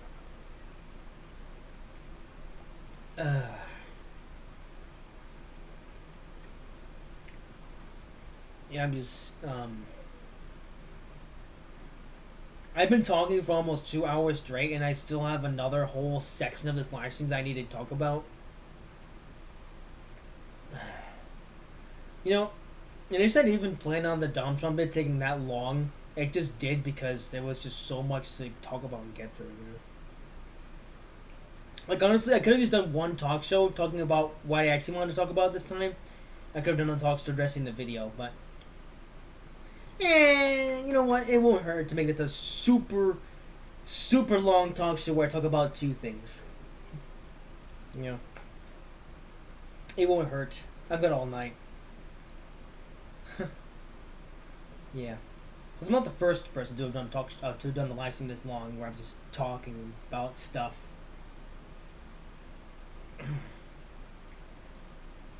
And I do eventually plan to change up this background image, by the way. I'm just using it because I'm too lazy to come up with something new. Oh well.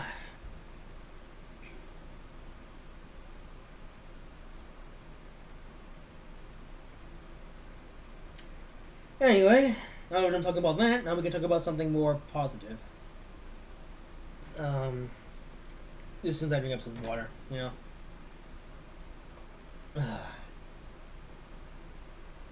I did not expect it to be so long, but you know, things happen.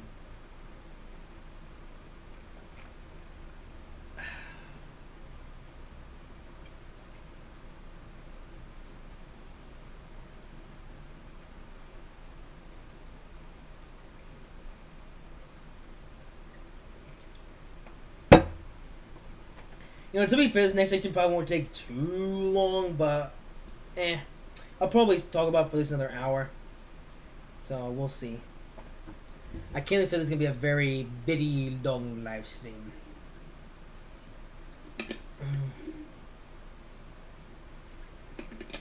Not the longest I've ever done, but it's gonna be up there. So, alright, so let's talk about something entirely different, shall we? So, one thing that I promised to do at the end of the New Year's special live stream was talk about. Gosh, I can't speak. Yeah, whatever. We're doing this now. Let's do this. All right. So, like I said, at the end of the New Year's stream talk show, the New Year's stream, the New Year's special. You know, the bit where I talk about everything that happened in 2020. There were some things that I skipped over, and I promised that I was going to do a follow-up live stream where I talk about all the little things that happened in 2020, and that is exactly what we're going to be. I can't talk, dude. That is exactly what we're going to be talking about right now. So, let's just not waste any more time on doing this. So, all right. So let's start for the month of January. Not much.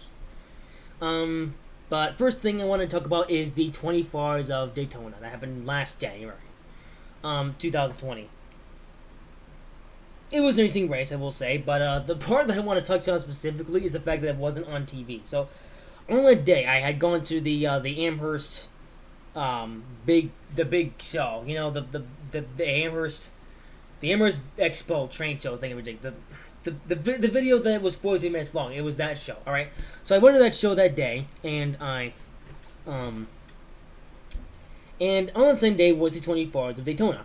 So, then I was going to watch some of the 24 Hours of Daytona, before I went to bed that night, except it wasn't on TV for some reason. Yeah, I guess NBC can't afford to show, or can't afford to broadcast the entire 24 Hours of Daytona on TV. It's like, why are they doing that? You know, the last time I checked, the 24 Hours of Daytona is one of the most prestigious endurance races in the world. I mean, you know, the Daytona 24 is probably the second most prestigious endurance race behind the 24 Hours of Le Mans. And here's NBC not even showing the whole race on TV. No, the only way to watch the whole race through and through is if you subscribe to NBC Gold and watch through their streaming service. Like, what? What kind of sausages is that? So, oh dear. So I do hope that for this year's Daytona 24, which is coming up later in the month, that they actually show the whole thing on TV and I can watch something on TV. And And they actually canned that train show for this year, so I actually have a shot at watching the entire 24 Hours with Daytona. So we're just hoping that they actually show the whole thing on TV and don't just cut away from it and we have to pay money to... Please don't do that, NBC. Just show the whole thing on TV, alright? Even the 24 Hours of Le Mans. I mean, sure, the broadcast of the 24 Hours of Le Mans wasn't that good, but at least they show the whole race on TV. Anyway. So, yeah, that's the thing I wanted to mention. So the next thing is something that I'm not really going to go into, but it's essentially a quote that I still stand by that I posted on Twitter. So essentially I said, hashtag I love public schools because they totally don't want to make you want to die after waking up excruciatingly early in the morning when it's still pitch black out. Then make you want to run away with how incompetent the principals are. I still stand by this, by the way. Like, this isn't really this doesn't really come across as a shock. But school sucked. And there's me venting about on it. I already did a whole thing about school in my New Year's stream, but I just want to mention this just for the lulz. Alright, on to February. I might actually not... This might not actually take that long. Like, at this point, the whole focus of this live stream might just be the... Whatever, let's just continue on, okay? So, February. February was... first thing I mentioned in February was Daytona practice. So, after an entire off-season... cars were going to be on track for the first time since the off-season. So that means that Daytona cars were going to be practicing for the class, and that was so nice. But unfortunately, I couldn't see it because my dad had to go to a meeting and I had to go with him. So he went all the way up to Massachusetts for a meeting that I don't really remember much from. And it didn't have anything to do with me, by the way. It was Daddy's business, which I won't get too much into, but it was just like a meeting thingamajig, and yeah, I want to see cars on track at Daytona, but of course I couldn't because of that. So that was frustrating. Eventually I did watch some speedy cars going around, and it was fun. And then, after that weekend, after the 2020 Clash happened, can I just say how much of a disaster the 2020 Clash was? And even after that race, I posted a video on Twitter, essentially commenting the Clash. Now that video, I was an idiot in that video. I actually looked back at that short little video that I made on Twitter and was like, Frowny13, you are actually an idiot. Yeah, I actually recently tweeted that tweet, so if you guys want to view that video, go on my Twitter, and yeah, it should be right there. Because I only tweeted it like yesterday.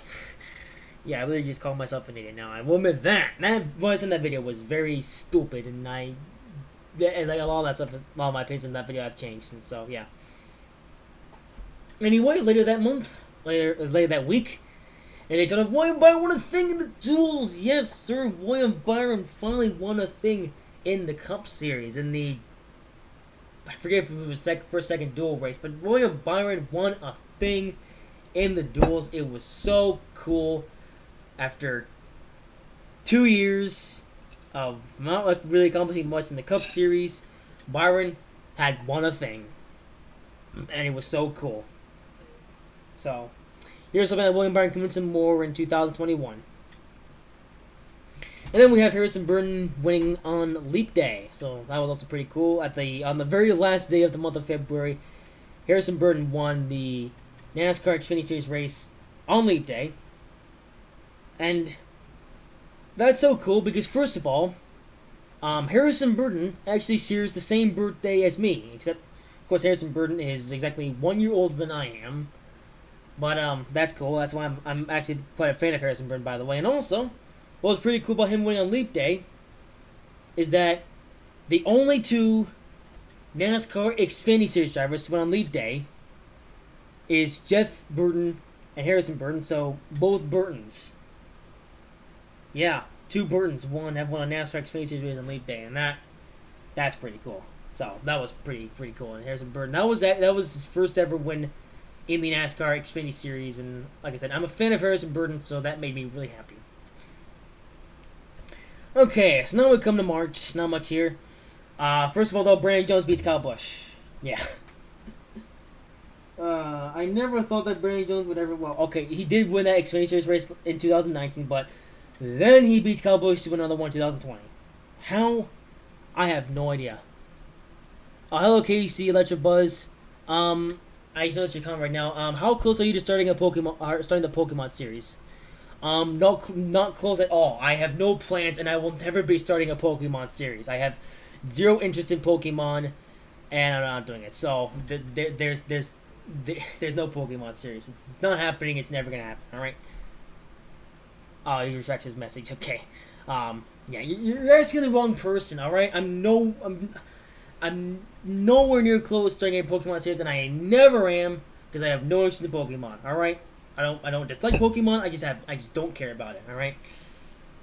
That's just me. But however, I do, however, play various training simulators and racing games.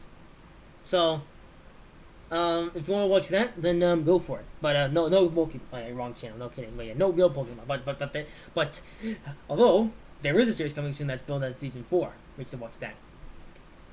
So back to what I was talking about. Oh, I thought you were someone else. Okay, that's interesting, but whatever, all good.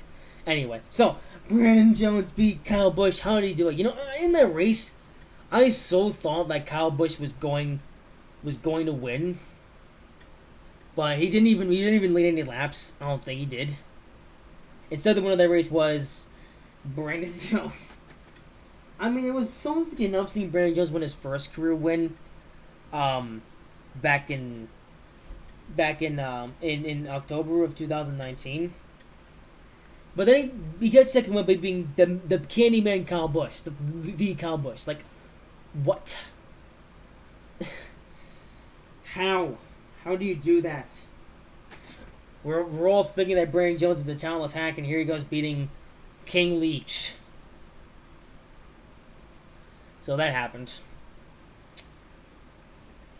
You know, Ty Gibbs earlier that day, he actually was like, "Oh, let's go, Brandon Jones, Kyle Busch," and like, yeah, let's go Harrison Burton, Brandon Jones, and Riley Herbst. Yeah, essentially, Ty Gibbs, who's a Joe Gibbs Racing driver, was cheering on his fellow Joe Gibbs Racing team drivers on, and I actually I replied to that.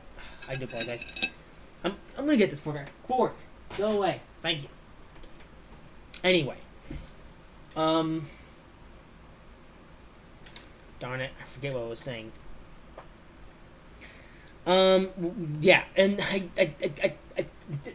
it was so stupid. Okay, and so I responded to Ty Gibbs' tweet saying, "Well, Brandon Jones and Riley Herbst aren't going anywhere, but Harrison Burton might." And then Brandon Jones wins the race.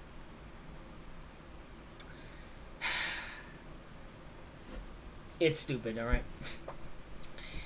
Okay, so next thing I'm gonna skip the month of March because there's nothing that I could get down. So we're just gonna go through into May. So a couple things in May. First of all was the iRacing race at Indianapolis, and that's the IndyCar race at the IndyCar iRacing race at the Indianapolis Motor Speedway, where Lando Norris was leading, and then gets crashed out by Simon Pagenaud, and then everyone crashes coming to the finish line. That race. You know, and I bring this up because there was a lot of controversy surrounding this race.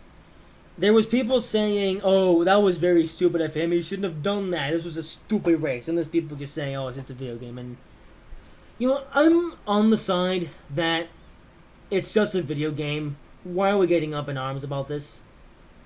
Like, honestly, I just thought that the finish of that race was just really laughable. You know?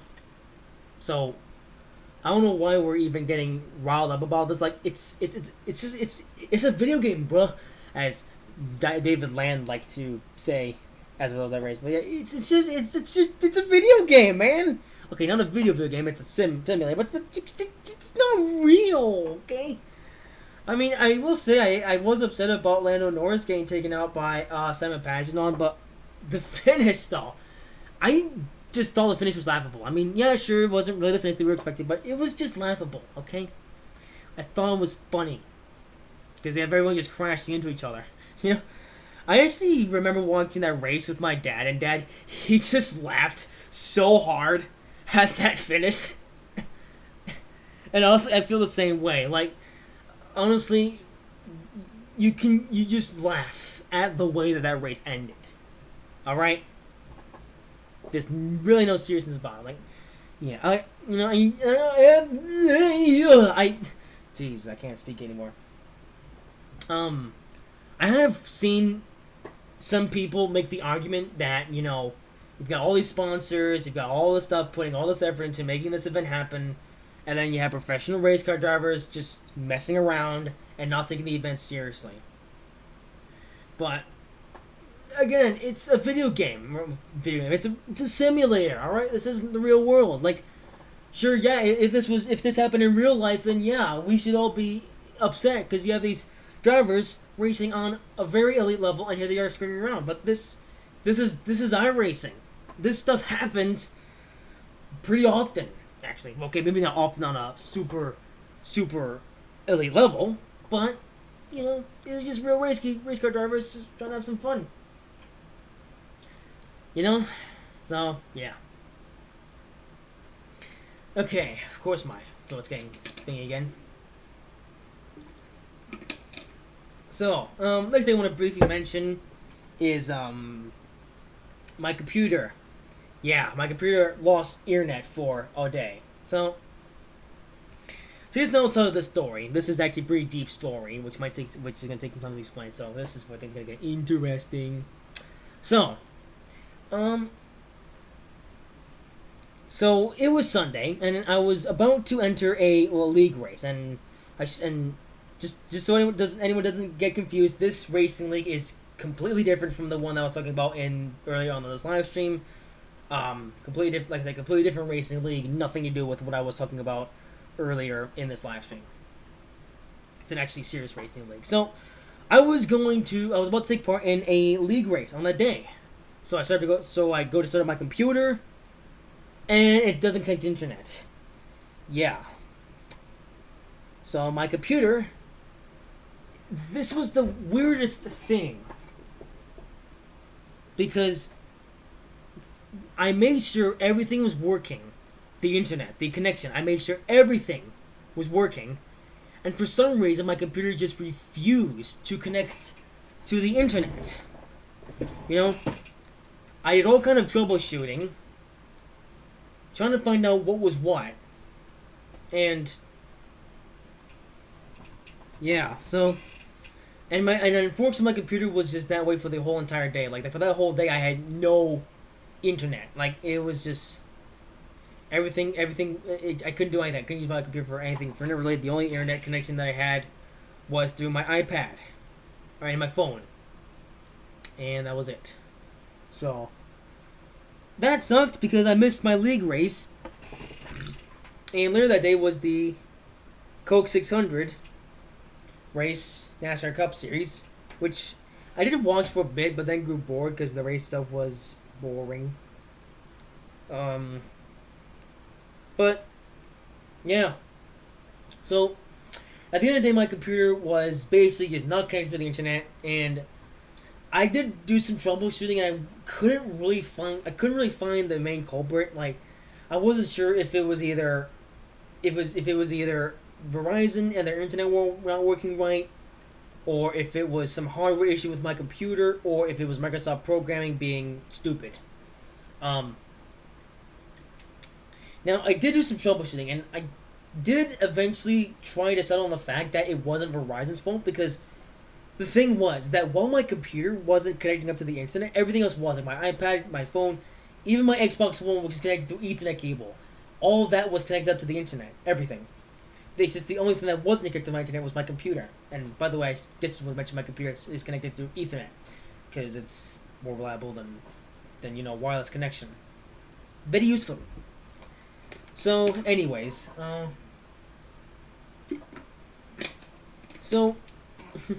yeah, so that sucked. And get this, the following day, I was expecting that I was going to have to spend the whole day troubleshooting what was going on, trying to find a culprit. So I started on my computer with the expectations that I was going to have to do all that troubleshooting, and this was essentially just going to be a project of me just trying to find out what was wrong.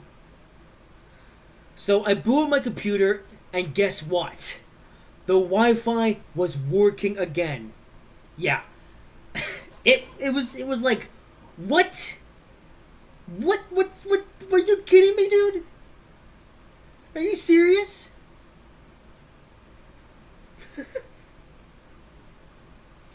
I spent the whole day Sunday trying to figure out what was going on, and the very next day, just like magic, my computer's connected to the internet again. Yeah. And and even after that, I still was in a bit of fear because, despite the fact that my computer was working or connected to the internet, I still had no idea what caused that in the first place. Like I didn't know, what had caused the computer to just randomly disconnect from the internet for seemingly no reason. So, yeah.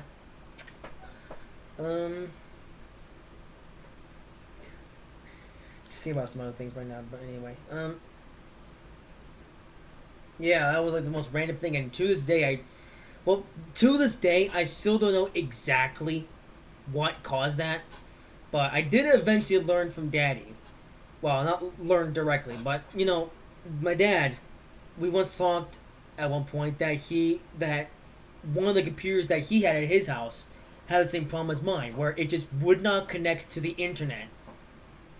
And then he essentially ran a thing, a quality control check type of program, and it connected up to the internet again, which was weird. Because I did absolutely nothing, and the computer started working again.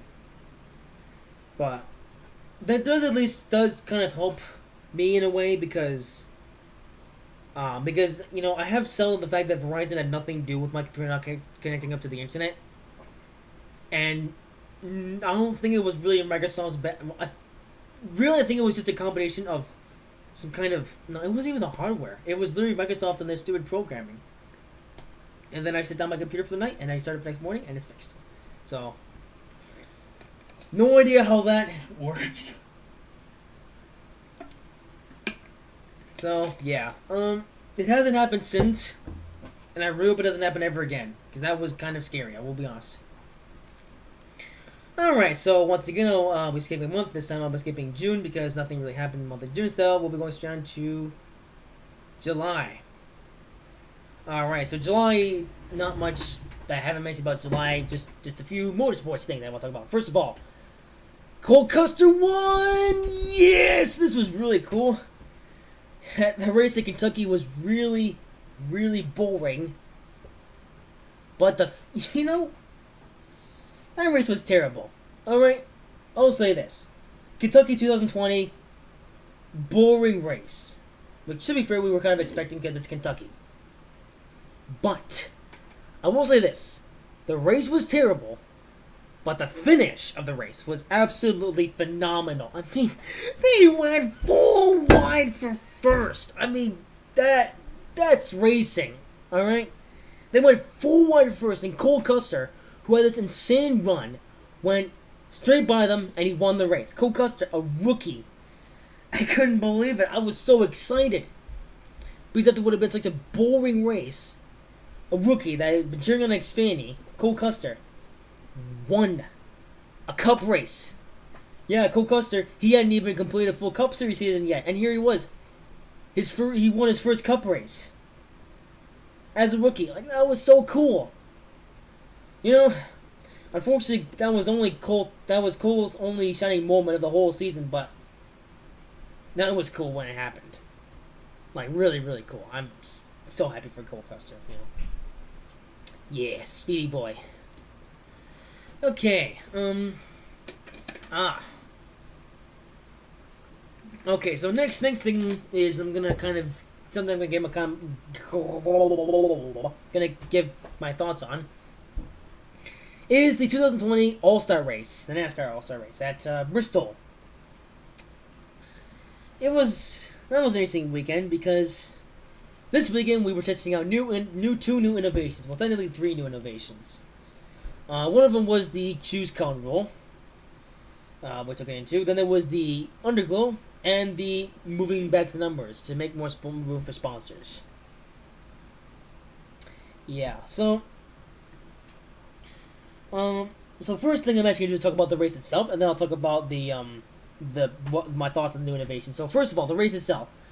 I guess getting into the All Star Open to start with, um, it was actually pretty decent. The All Star Open was actually a pretty fun event to watch. I liked it. It was nice, and it was also nice seeing both the Henrik Motorsports drivers getting in.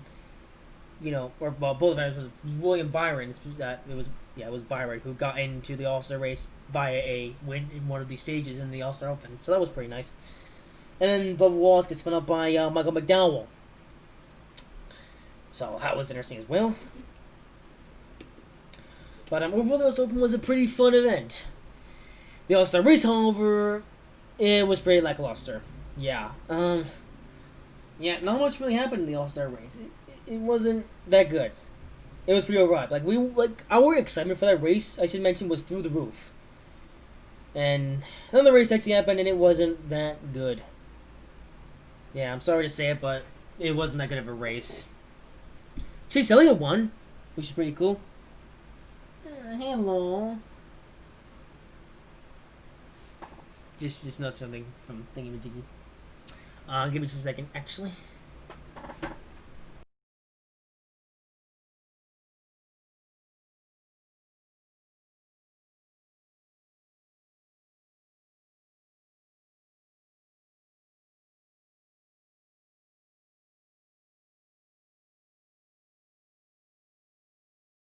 Okay, we're back. I had to just take care of a little something, but we're back. So, All Star race. Yeah, Chase Elliott won, which is pretty cool. But other than that, yeah, nothing really happened. So let's now talk about the new innovations. So first of all, the choose cone. At this point, the choose cone has become a mainstay in NASCAR because reasons, and you know, I'm a little bit half and half with the choose cone. Like, in some ways, I like it because it allows you to actually choose which lane you want, so you can't, start. You don't just start on the high line, and then you lose the race because of that and stuff. But on the other hand, it's a little bit fishy because drivers can just make up positions and stuff. I don't know. I mean, I won't say the choose code is a bad rule. It has a purpose, but I don't know. I'm probably gonna have to wait another season before I can make my final thoughts on the choose cone rule. So well, choose cone, not a bad rule, but it's a little bit iffy in my opinion. Um, and then there was the underglow. Now, the underglow was pretty underwhelming. Like, for the underglow, we were all expecting the underglow to be in the same style that it was like in the 2019 Nashville awards thing. Like, remember the Nashville awards ceremony from 2019? Specifically, no. Okay, maybe not the awards, like the burnouts. Okay, remember the burnouts that they did, and the burnouts, the burning out on the streets of Nashville. That, as you know, the Chip Ganassi guys, they attached an underglow while they did the burnouts. And that was the underglow that we were expecting. Like, the whole car was going to be lit up from underneath, and it was going to look really cool. So what we actually got was... it was an underglow. It was a pretty weak underglow, because when we had the burnouts on Nashville from, the underglow on those cars, the whole car was lit underneath. However, in the All-Star race, only the back of the car was lit up, like the back bumper, like the bit of the car behind the wheels and stuff, behind the back wheels, the driving wheels. You know what I mean? If you know what I mean, just look it up for yourself. But it was pretty underwhelming. Yeah, I mean, it was cool seeing some kind of an underglow during an actual race, but my big hope is that they expand on the underglow in the future, except they do it in a way that's like cool looking, like they did in the streets of Nashville. Because there's actually a couple ways that would actually improve the underglow. First of all, of course, that would make the underglow a lot more pronounced. Like, it would be the whole car rather than just the rear of the car, the whole thing, like we saw in Nashville. And the other thing is that rather than attach the color of the underglow to the manufacturer, instead it would be to the paint scheme because as you know, in the All Star race, the underglow color was based on the manufacturer. So Chevy had amber, Ford had blue, and Toyota had red. One thing that I want to see with the underglow in the future is rather than the underglow matches the manufacturer, it matches the paint scheme because, like we saw on the streets of Nashville, Kurt Busch's car, which was the Monster Energy car, had a green underglow, and Kyle Larson's Credit One Bank car, being blue, had a blue underglow. I want to see that. Except with everyone. Just imagine Kyle Busch has a yellow underglow. Denny Hamlin would probably have a purple underglow or a white underglow. Chase Elliott with a blue underglow to match Napa. This stuff like that. That's what I'm. Although one thing that I was also thinking is that in a way we do keep the manufacturer specific underglow, except we say that for super speedways. Like I'm thinking that whenever we do the Daytona Fall race, which is at night, I'm thinking that's like the race of the season where the underglow is specific to the manufacturer, because I actually think it would be pretty cool to see the different manufacturers like together. Like you've got an entire yellow line of cars with all Chevys, and they have Fords, a line of Fords and stuff, and Toyota. And how cool would that be? I can already picture it in my mind. It would look so cool. Please, NASCAR, do it. I know the underglow is just an aesthetic, but for once you've actually applied an aesthetic that actually looks cool. Then we get to the final thing, which is the moving the numbers back. Now this, I really want NASCAR to never do this again, because why? Why are we doing that? So I guess it's worth mentioning NASCAR's goal with moving the numbers back is, to give more room for the sponsor. And I was actually thinking about this, and this is so stupid.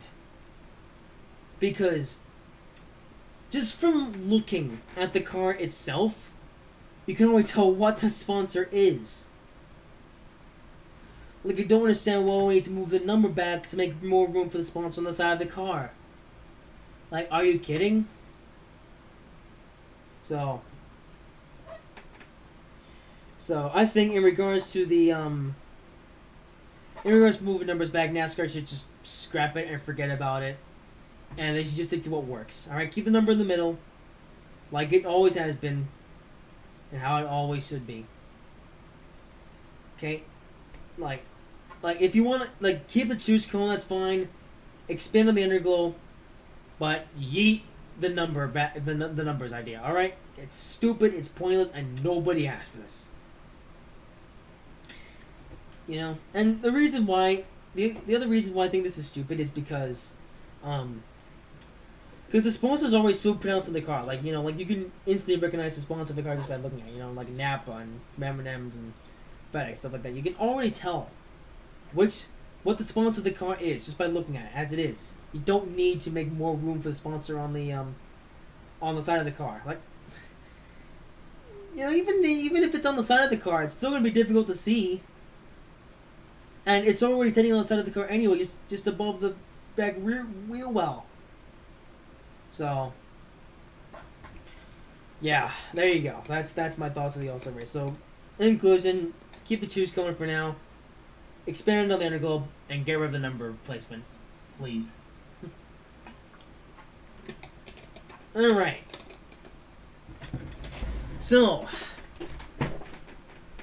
one more thing I want to briefly talk about for July is Brandon Jones won again. He won again. Yeah. Yep, Brandon Jones scores his third career NASCAR Xfinity Series win in Kansas. How? I don't know. Before Brandon Jones had any career wins in the Xfinity Series, we referred to him as like the worst driver currently in NASCAR. And he still sucks. But I feel like at least with Brandon Jones now, he sucks less. I'll give him that. Brandon Jones, he sucks less. But he's still far off from how good Christopher Bell was.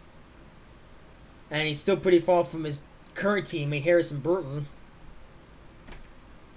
Really, the only non-competition, or the only person that Brandon Jones had beat at JGR last year was Terrible Herbst. And he's barely in a competition because you know, like how Joe Gibbs, they put up with Brandon Jones for the longest time, and then they go get an even worse pay driver. Like, Riley Herbst honestly has a lot in common with Brandon Jones, except Riley Herbst is literally even worse than Brandon Jones. Like, oh my goodness, he was so bad. And now for some reason, Terry Webb is going to go to this 98 car. Like, are you kidding me? Why? Herbst is literally a bank on wheels. He can't drive a race car. He's terrible. Yeah, that's why we call him Terrible Herbst. Like, oh my goodness. Anyway, so moving on to August. So, first I'm talking about is the Daytona Road Course. Now, as you know, I made a video before that talking about why the Daytona Road Course weekend will be an absolute disaster and how to fix it. And I still stand by everything I said in that video, by the way. But one thing that I've never really touched on is what came of that race. What actually happened? Was it as big of a disaster as I thought it was going to be? Well, the answer to that is yes and no.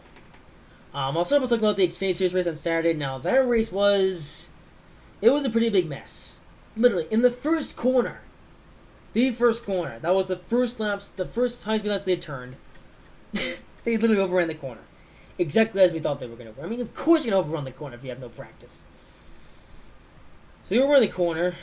Chase Briscoe's race was a bit of a mess. And of course, Austin Cindric won. Because he's Austin Cindric. And yeah, somehow Austin Cindric is actually good at road courses. Yeah, I don't know how that happened either, but okay, I guess. And the race itself, it was pretty messy, to say the least. Like, just messy is honestly the best way I can describe that race.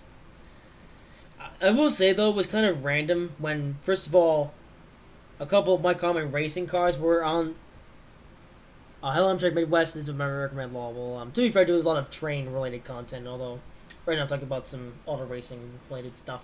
But do check out my train content, by the way. I do have a lot of trains stuff on my channel, so after Midwest 4, you go check that out. All right, I got a lot of train stuff. Anyway,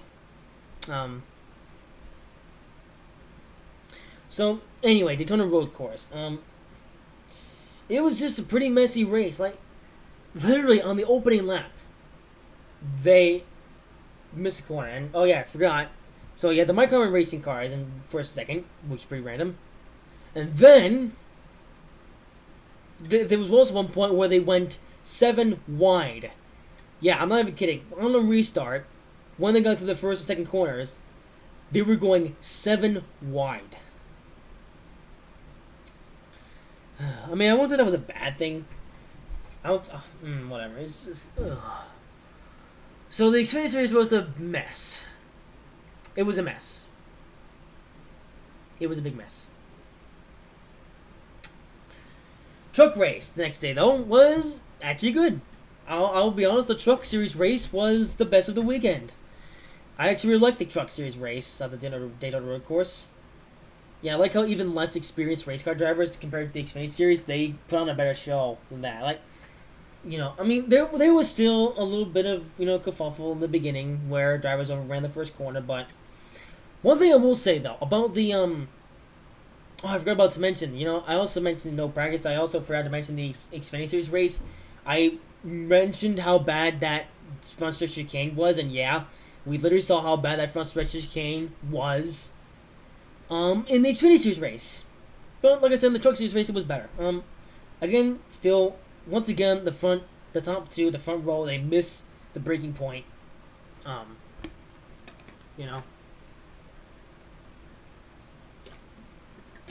But other than that, there wasn't really any form of stupidity from any of the drivers. Like, all of the drivers, they were able to stay content.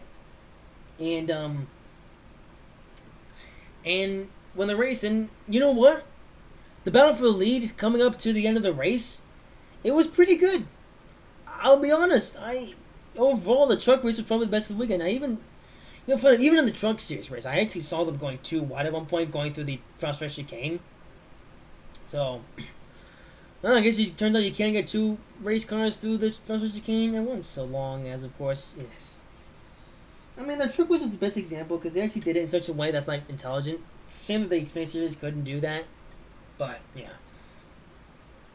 But overall, the truck series race was pretty good. And then came the Cup race. Now, the Cup race, I would say, was the most tame of the whole weekend. Like, there wasn't any stupidity from drivers. There wasn't even that many accidents. Really, there wasn't much at all happening. I will be honest. The race itself was, it was pretty boring. It wasn't that fun of a race to watch, I'll be honest. Chase Elliott dominated, and he won. So that was pretty cool. Okay, well, did Chase Elliott dominate? I don't remember if he dominated. But he won the race. That was pretty cool. But otherwise, yeah, I would actually say that the Cup race was the least entertaining race of that weekend. So, I guess now going back to the question, was the Daytona Road Course weekend as big of a disaster as I thought it was going to be?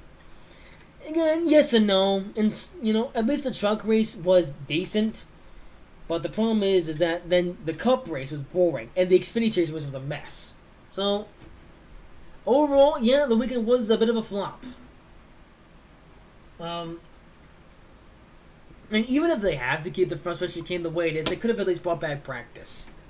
Yeah. And now with that being said, the Daytona Road Course weekend is going to be back for 2021. And once again, there's going to be no practice and qualifying. It's just going to be a one-day show. So, it's going to be another crash fest, isn't it? Okay. Alright, so next thing I want to mention, what came after the following weekend, was the 2020 Indianapolis 500. Yeah, it was a race. And, so as for my opinion on the 2020 Indy 500, I would say that it is the best Indy 500 of the IR18 car era. Yeah, because first of all, I will only say the Indy 500s have been getting gradually better since the IR18 era began. Like, 2018, it was really boring. 2019, it was still boring, but at least the battle for the lead at the end of the race was pretty exciting. At least in this weekend, in this Indy 500, there was an actual battle for the lead going on for most of the race. Yeah. Even late in the race, with 50 laps to go, a long way to go still in the race, they were battling for the lead. Like, I would still say this race wasn't good. There was still a lot that didn't happen. But what did happen was, it was still fun. And then the race ended under a caution flag, which I respect because, they would have had to spend a lot of time, repairing that barrier on the front pit road. It was so close to the end of the race, So, yeah, it sucked to see such a great race come down to that, but this is auto racing. Stuff like that, it just happens. So, overall, 2020 November, it's meh. It's meh. It's the best race of the IR18 era, but it's still pretty far off from what we saw with the DW12 car. I think that's worth saying. Okay. Ooh, almost spilled my water. Okay, so last thing I'll make to the August is William Byron won. Yeah. Earlier in the year, he won a thing, and now he's won an actual race. Albeit it's the Daytona, the super speedway, where pretty much anyone can win. And Byron won, so that was really cool. Byron got his first career Cup Series win in an actual race, an actual points race.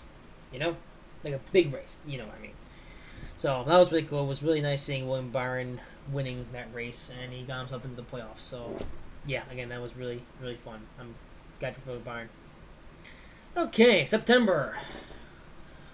So, now I'm going to talk about something that I would have gone into great detail back in my New Year's stream, but I couldn't because I was losing out on time. So, But luckily, in this live stream can go for however long it wants. So it's time for me to talk about a transition program. A transition program that I was a part of for a while, and then I left because it sucked. So what this transition program is that is essentially a job preparation program.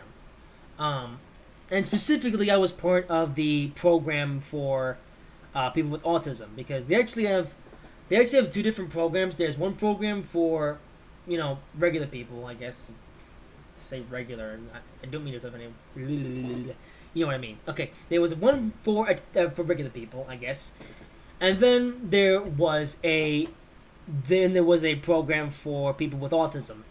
Now, you might be thinking, "Whoa, for developer, do you have autism?" And the answer is, I want to say, well, the answer is yes, but actually no. Like, in some ways, I will say, yes, I for development am on the autism spectrum, but at the same time, I am a high functioning person where my autism doesn't really show. Like, you don't really see me behaving in such a way that like an autistic person is in.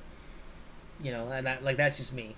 If you too have autism, then don't feel bad. All right. Anyway, so I was part of the program of the people with autism. And this program wasn't that good, and I'm not blaming on the fact that it's for autistic people. That doesn't really change my perspective. No, the program, it just sucked as a whole, and I'm gonna explain why. So even before the actual program started, we had a meeting in a Zoom call, and it was essentially me and the other students talking with the teacher about how the program was going to work and essentially what we could expect. Now, of course, we were doing this in the midst of the China virus. So, of course, masks were going to be a thing, even though there is no virus, but, I will say this, though. Back in this time, I still had somewhat of a belief that the virus was real, even though now, at this point, the virus, it's not real, but getting back to September, so we had this Zoom meeting, and really, the whole point, well, first of all, I had a few other plans in 2020 where I was thinking, okay, so here's, okay, so for 2020, alright, I had a few ideas in mind. At the start of 2020, the year itself was a little bit of an unknown one for me, because I didn't have anywhere to go after high school. Like, what was I going to do after high school? Because I was graduating high school in 2020, and I didn't have anywhere to go. So, one place that we looked to was this transition program. So, we went to the transition program, had a meeting with the teacher there, and then we decided that that the transition program would be one of the options. So, I actually felt quite good after that meeting, because, if no other options were available, I would have that option to go to. Later in the year, I was also thinking about going to an all-tech school. So I had a few ideas in mind. Then the whole China virus happened, and of course, all of that got derailed. So at that point, we were back to ground zero, except for the transition program. This was my last option. It was either at this point, it was either go with this transition program or do nothing for God knows how many months. So we had this meeting, and after this meeting, it was the virtual meeting I'm saying, I was already skeptical about going to this program, because with the China virus going on, the job preparation stuff would have to wait until January. And this already had me skeptical, because I was like, the whole point, or the whole reason why I wanted to go to this program was so I could, do the job training and stuff. But seeing as we were going to do the job training until January, I was like, ooh dear, I am a bit skeptical now. So All right. So then came the first day of the program itself, and already it was miserable because it was a very long bus ride there. Like I had to take the yellow bus because I didn't have or I couldn't take public transportation because I didn't have a bus pass, so I had no choice but to take the yellow bus. And the yellow bus was absolutely excruciating because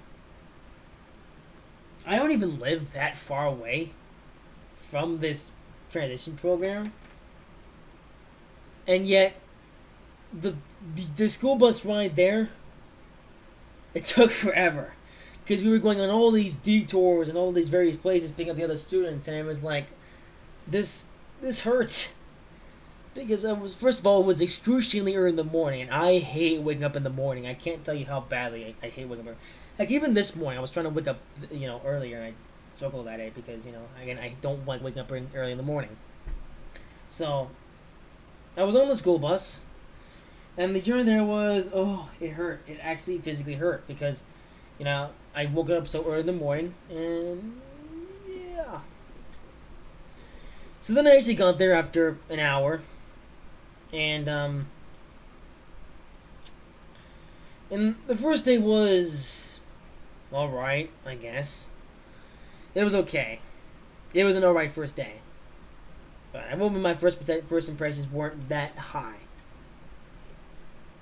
So, so then came the second day, where second day of the program, where things start taking a little bit of a bad turn because I guess one thing I should mention that one of the reasons why I didn't stick around with this program very long was because I would essentially do things that, in my opinion, were pretty much harmless, but they thought that I was like genuinely causing problems, and I was like, what? Because we were using Google Classrooms for this, and I decided to post a bit of a joke message on the Google Classroom thing, and I did this just as a little bit of fun. All right, it meant no harm in doing this, but of course the teachers didn't say that, and they then you got upset with me for it. It's like it's like, oh, how you can't do that. We need to have standards, and it's like, what? I was like, dude, I posted a joke message just for the lols. All right, but no, they just find reason to get mad at me for it. I was like, oh dear. And that was pretty much the first event. Then the next day, on Wednesday, we went to this store, and essentially going on the community, and I got a little bit overexcited, and I will admit I got a little bit. Well, okay, I say a little bit, hardly sweary. All right, I essentially used the H word, which, of course, while I wouldn't use that on my YouTube channel, I did decide to use it in public, and I just used it as a bit of fun, and I was actually doing it with a friend of mine. Well, I wouldn't really call them a friend, but just someone I'd liked to hang out with. And we were like, yes, we got some candy. This is cool. And yeah, like I said, we got excited. But then the teacher, once again, didn't really take too kindly to this at all. And then Thursday, I can't remember what happened on Thursday, but oh yeah, Thursday, something else happened. It got worse, because then, on Thursday, I wanted to sit in my own position on the bus. But because of the China virus, and social distancing being a thing, they essentially want to keep us separated on the bus. Because, again, China virus. So, I want to sit in my own seat, but they were like, no, you can't sit here, you gotta sit in the back of the bus. So I was like, fine, I'll sit in the back of the bus and do my own sausages.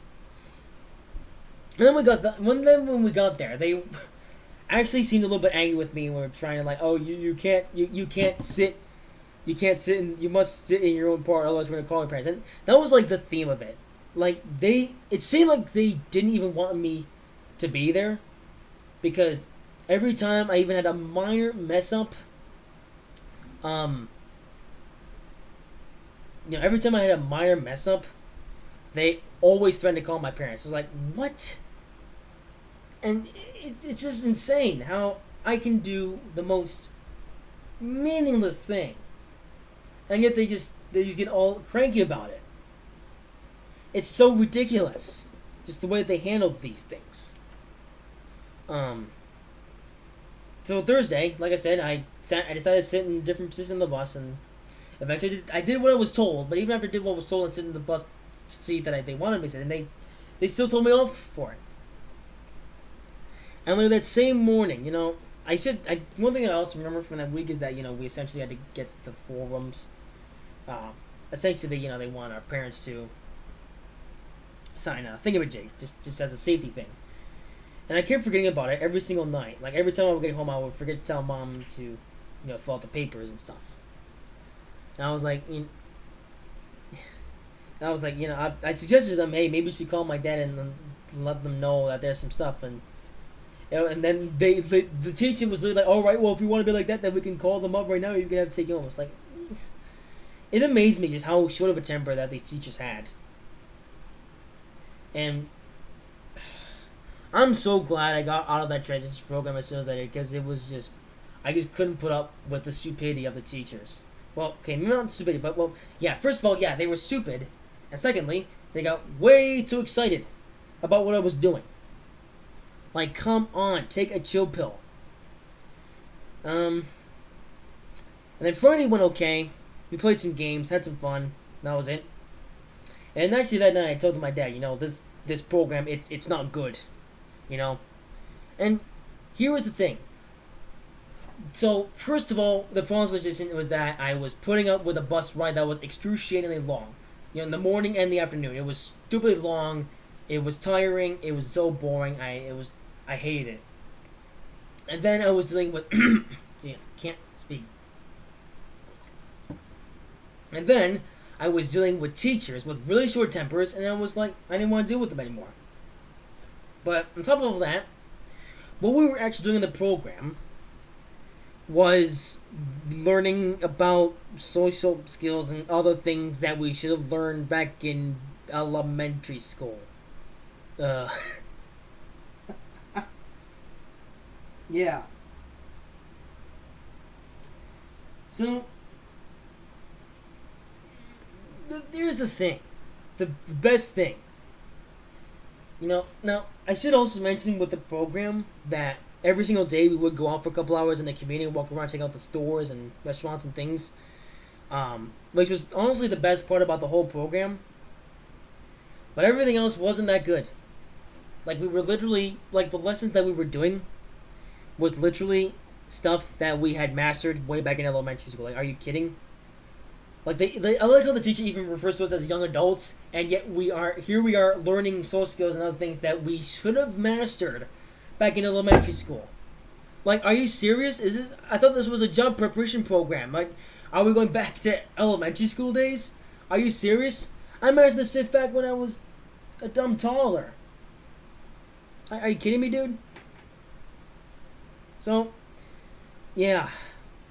So honestly, the going in the community was probably the best part about the program, but besides that, there was nothing else I liked about that program. And the only reason why I decided to go to this program in the first place was just to see if it was worth my time. And it wasn't.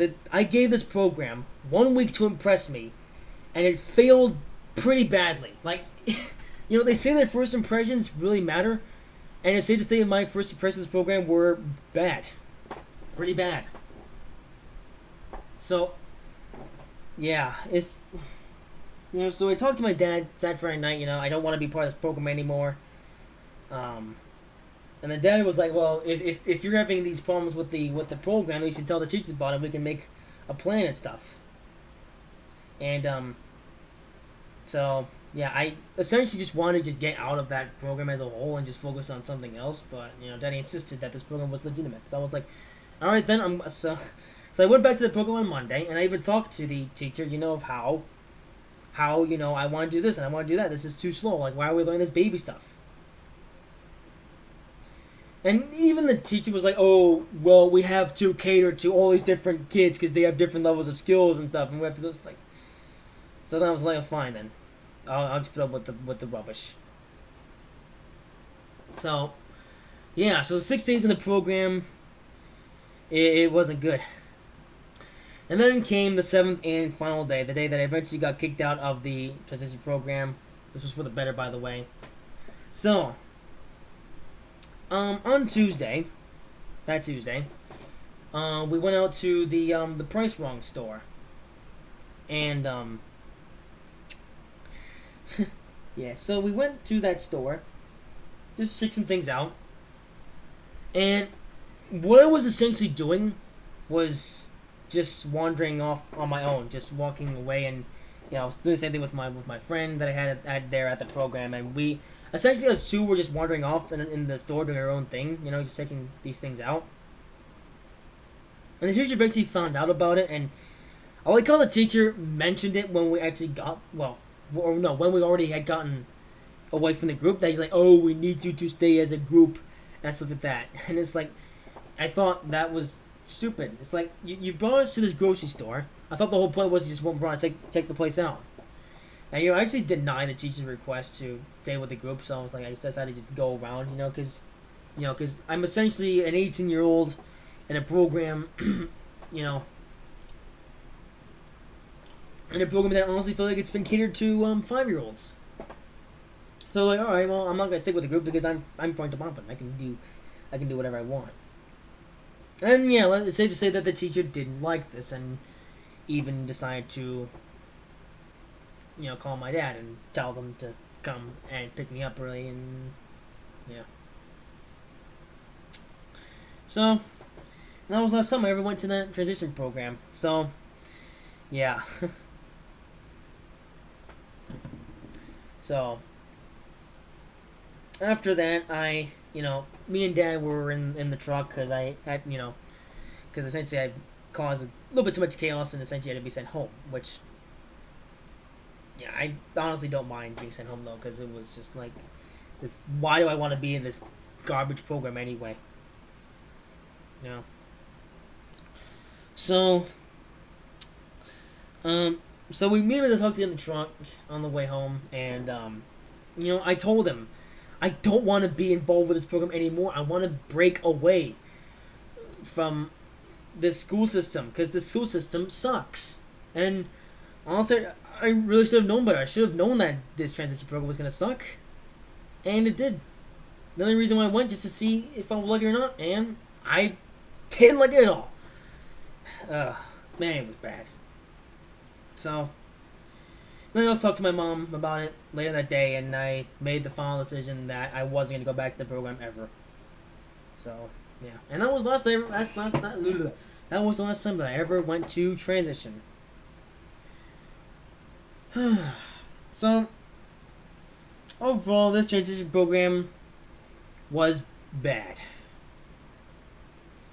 Well, I even mentioned I guess my realistic opinion is that it just wasn't a program for me, but I'm just gonna say right here, the program was just bad, just badly executed, and I understand that we're in the midst of a fake pandemic, but even then, I feel like they still could have executed this program better, and they didn't.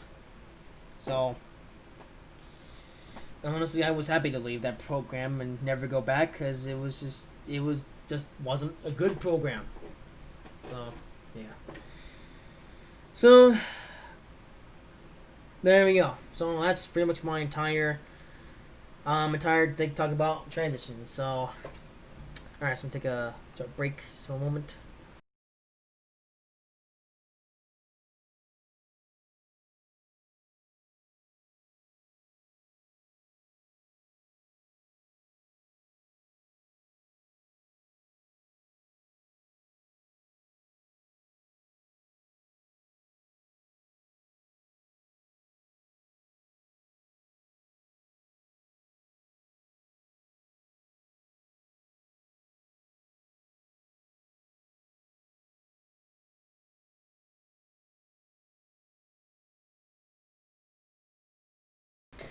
Okay, I'm back. Time to continue.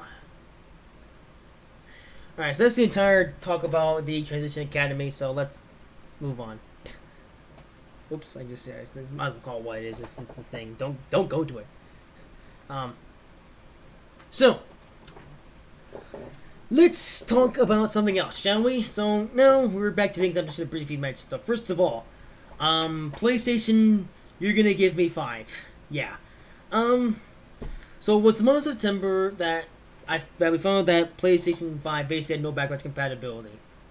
So I should mention, way back in January, I was actually thinking about getting a PlayStation 5 for Christmas because they initially stated that the PS5 would be backwards compatible with games on PlayStation 1, PlayStation 2, PlayStation 3, 4, and 5. And I really wanted to get a PlayStation 5 for that specific reason because I would be able to play all the classic NASCAR games. Like NASCAR 2004, NASCAR 05, PS games from the PS2 era, and despite those games being old, I would have a modern day console to actually play those games on because I wasn't really gonna invest into an older console, even though I wouldn't mind that now. But yeah, also Gran Turismo 7, I was excited to play that too, and then we learned that turns out that PlayStation 5 is only backwards compatible with PlayStation 4 games and no games other than that. Yeah. So after that I was like, really, dude? I was actually gonna get a PlayStation 5 to play all the classic NASCAR games, and I find out, oh, it's not backwards compatible. So, yeah. So, that's stupid. And why isn't it backwards compatible? Come on. Couldn't you include some of the tech from the older consoles to make the older games work and also include tech to, run newer games? Like, are you kidding me, dude?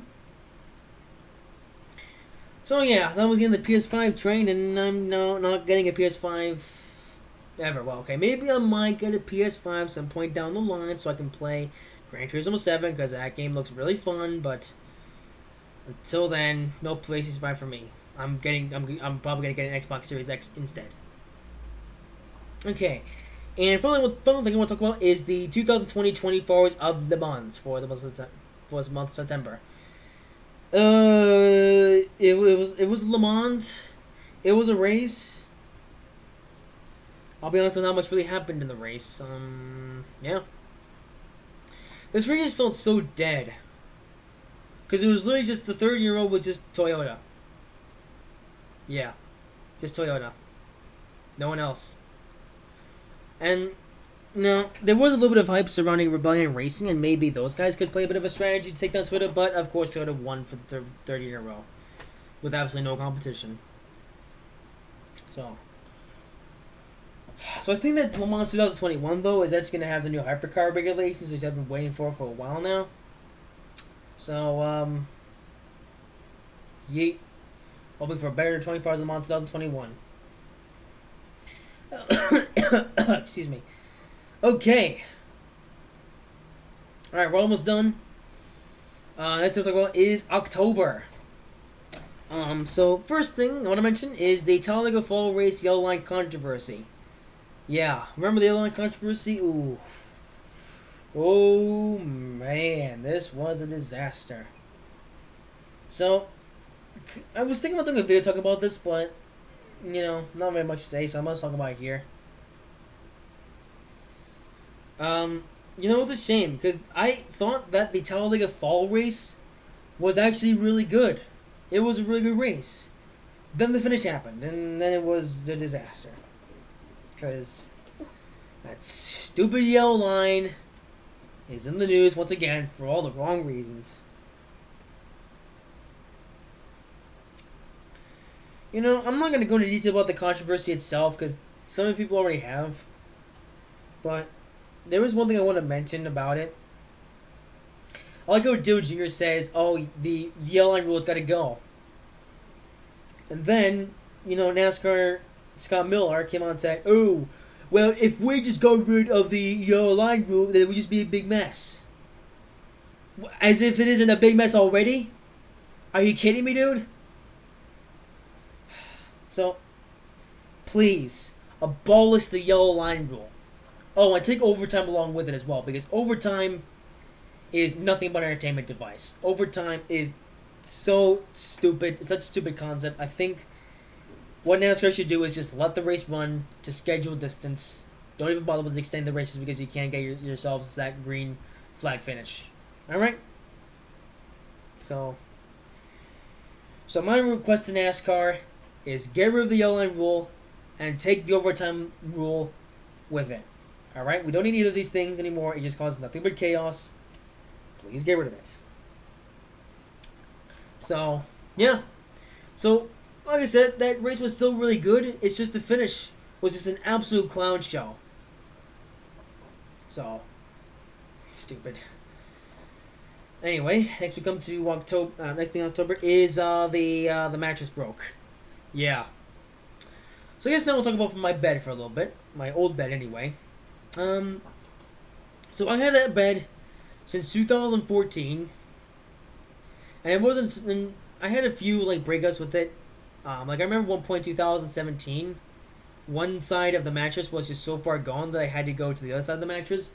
And that side of the mattress became so far gone that I went back to the other side, and then the mattress just completely broken. It was over.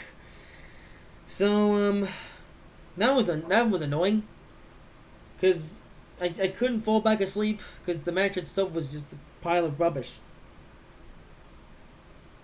So that sucked.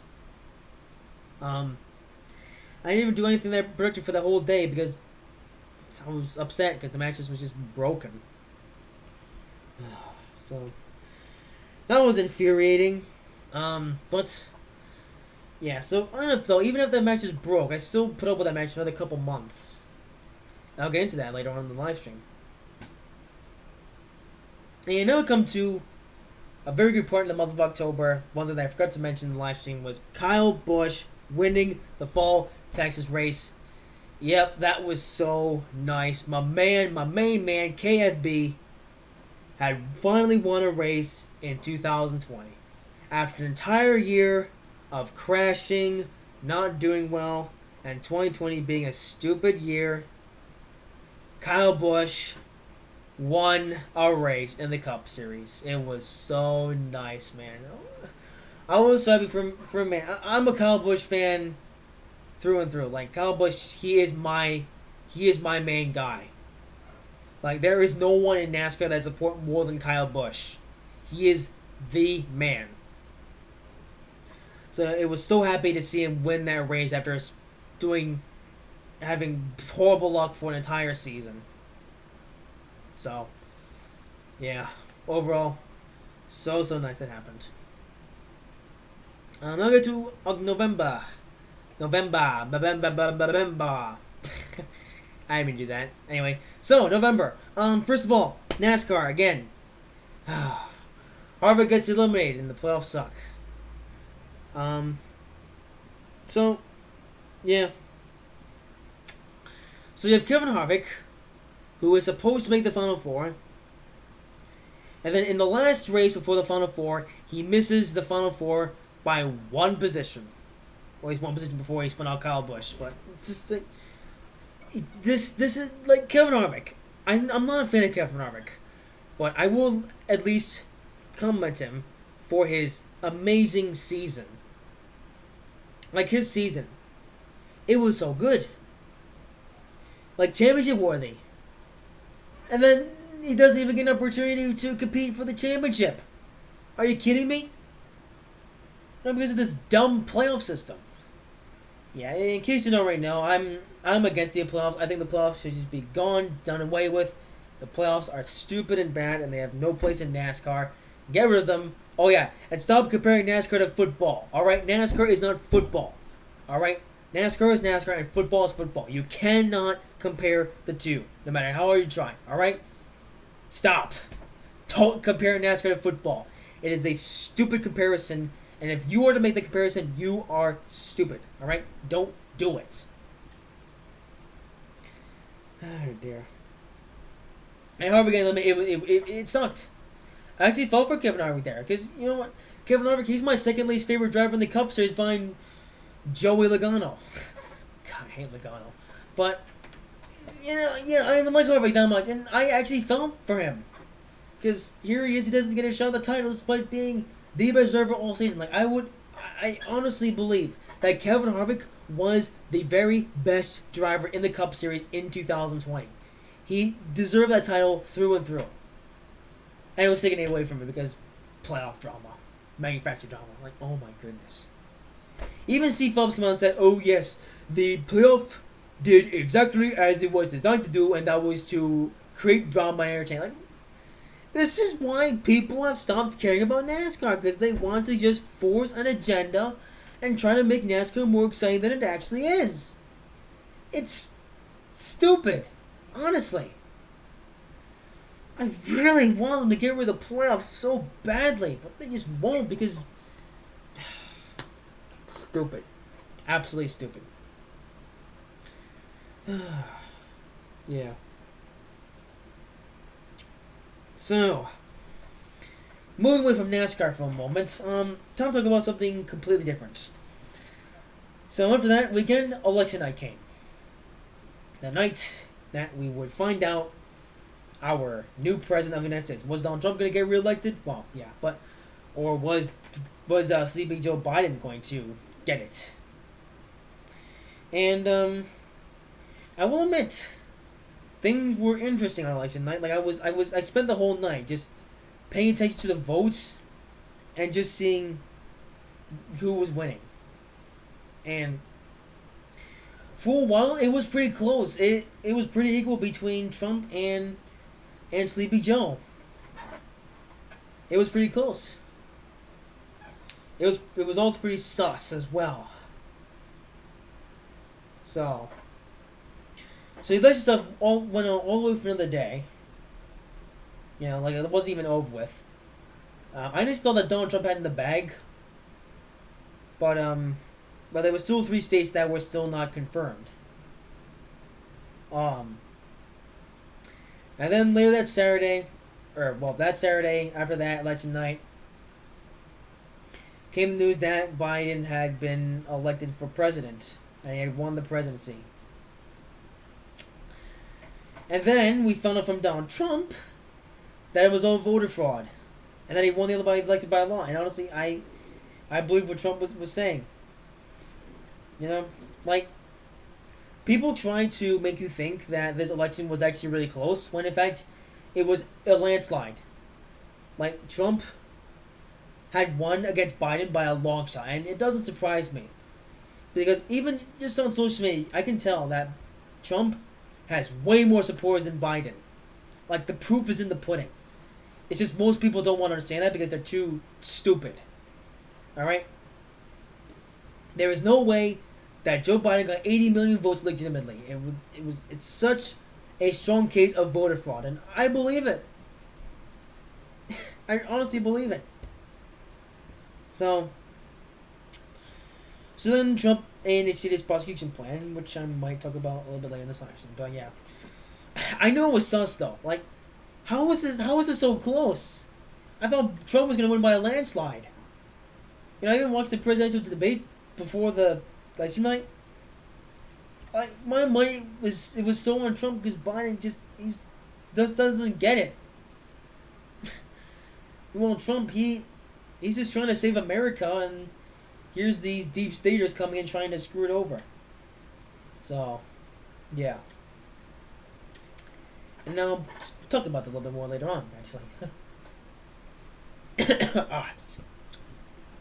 Coughed about some water.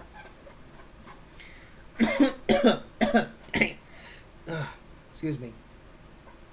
Okay, so getting back to NASCAR, now we're talking about the 2020 NASCAR Championship Weekend. Now, I briefly mentioned this in the New Year's stream, but I'm gonna talk about it again here because I felt like I had some other things to talk about. So, 2020 NASCAR Championship Weekend. Oh dear, oh dearie, dearie me. Yeah, I won all 3 races that weekend. Starting with the truck race. Yeah, the truck race was alright for the most part, and then came the finish of that race. Yeah. Just came the most annoying part of the race, where I think it was Dawson Cram. He spun out near the end of the race, and the race came down to a last restart. Like, it was that restart that decided that championship. Like, it amazed me, you know. I thought that I forget who was leading. Was it Brett Moffitt? I think it was Brett Moffitt. Yeah, it looked like Brett Moffitt was gonna win the title. Then the caution comes down, Sheldon Creed steals it. Like, this is why the playoffs are absolute suck. Not just because you can be the best of the season and not even have a chance to compete for the title, but even when we do get to the final race of the season, it's still a massive toss-up. Like, you might as well make this championship into a lottery. Like, just put everyone's names into a hat and just crown the champion that way. That's literally might as well what you do, because with the way that the Final Four is set up, it's literally a toss-up. And it's anyone's game. So, anyone who had genuinely been the best driver of all season can easily have their championship taken away by someone who just waltzed his way through the system and just stood up at the last minute. I mean, no hate towards Sheldon Creed. He did what he needed to do. But just the fact that's how he won the championship, it's absolutely ridiculous. And the Xfinity Series race the following day.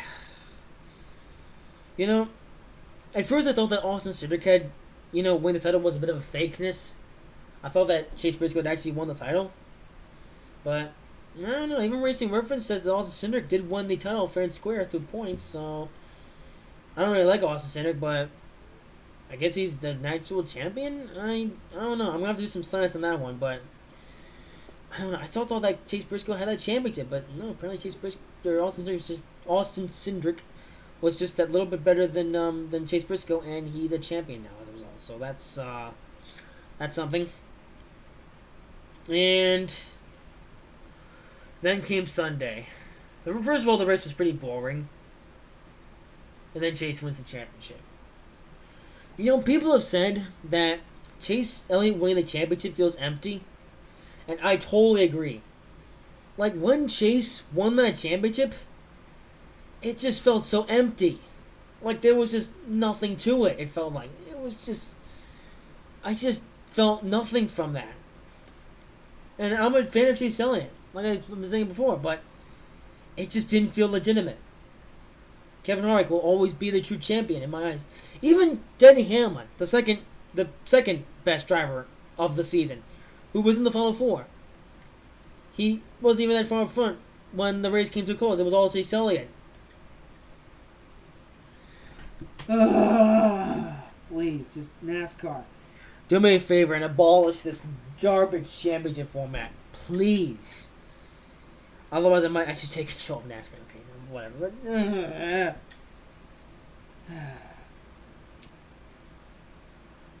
I'm really not looking forward to the championship fight in 2021, to be honest. I'm just going to watch the first 36 races and just tune out from there. Because the playoffs is it's such a stupid, gimmicky system. It's not even funny. So, abolish the playoffs. Either go back to a season-long championship format or go back to an earlier style chase system. Because these playoffs are garbage. Well, anyway, luckily the following weekend we had another race to watch, which was the on of the season finale to the IMSA season. Now, this race, though, was good. The IMSA Sebring 12-hour, that was a pretty good race. I enjoyed that. I actually watched that entire race from start to finish. Yes, I literally sat there for 12 hours straight just watching that race.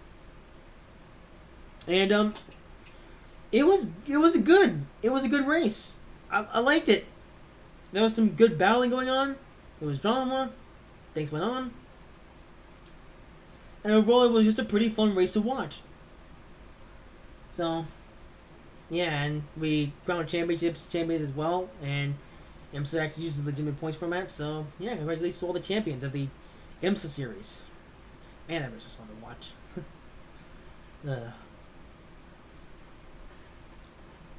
Okay.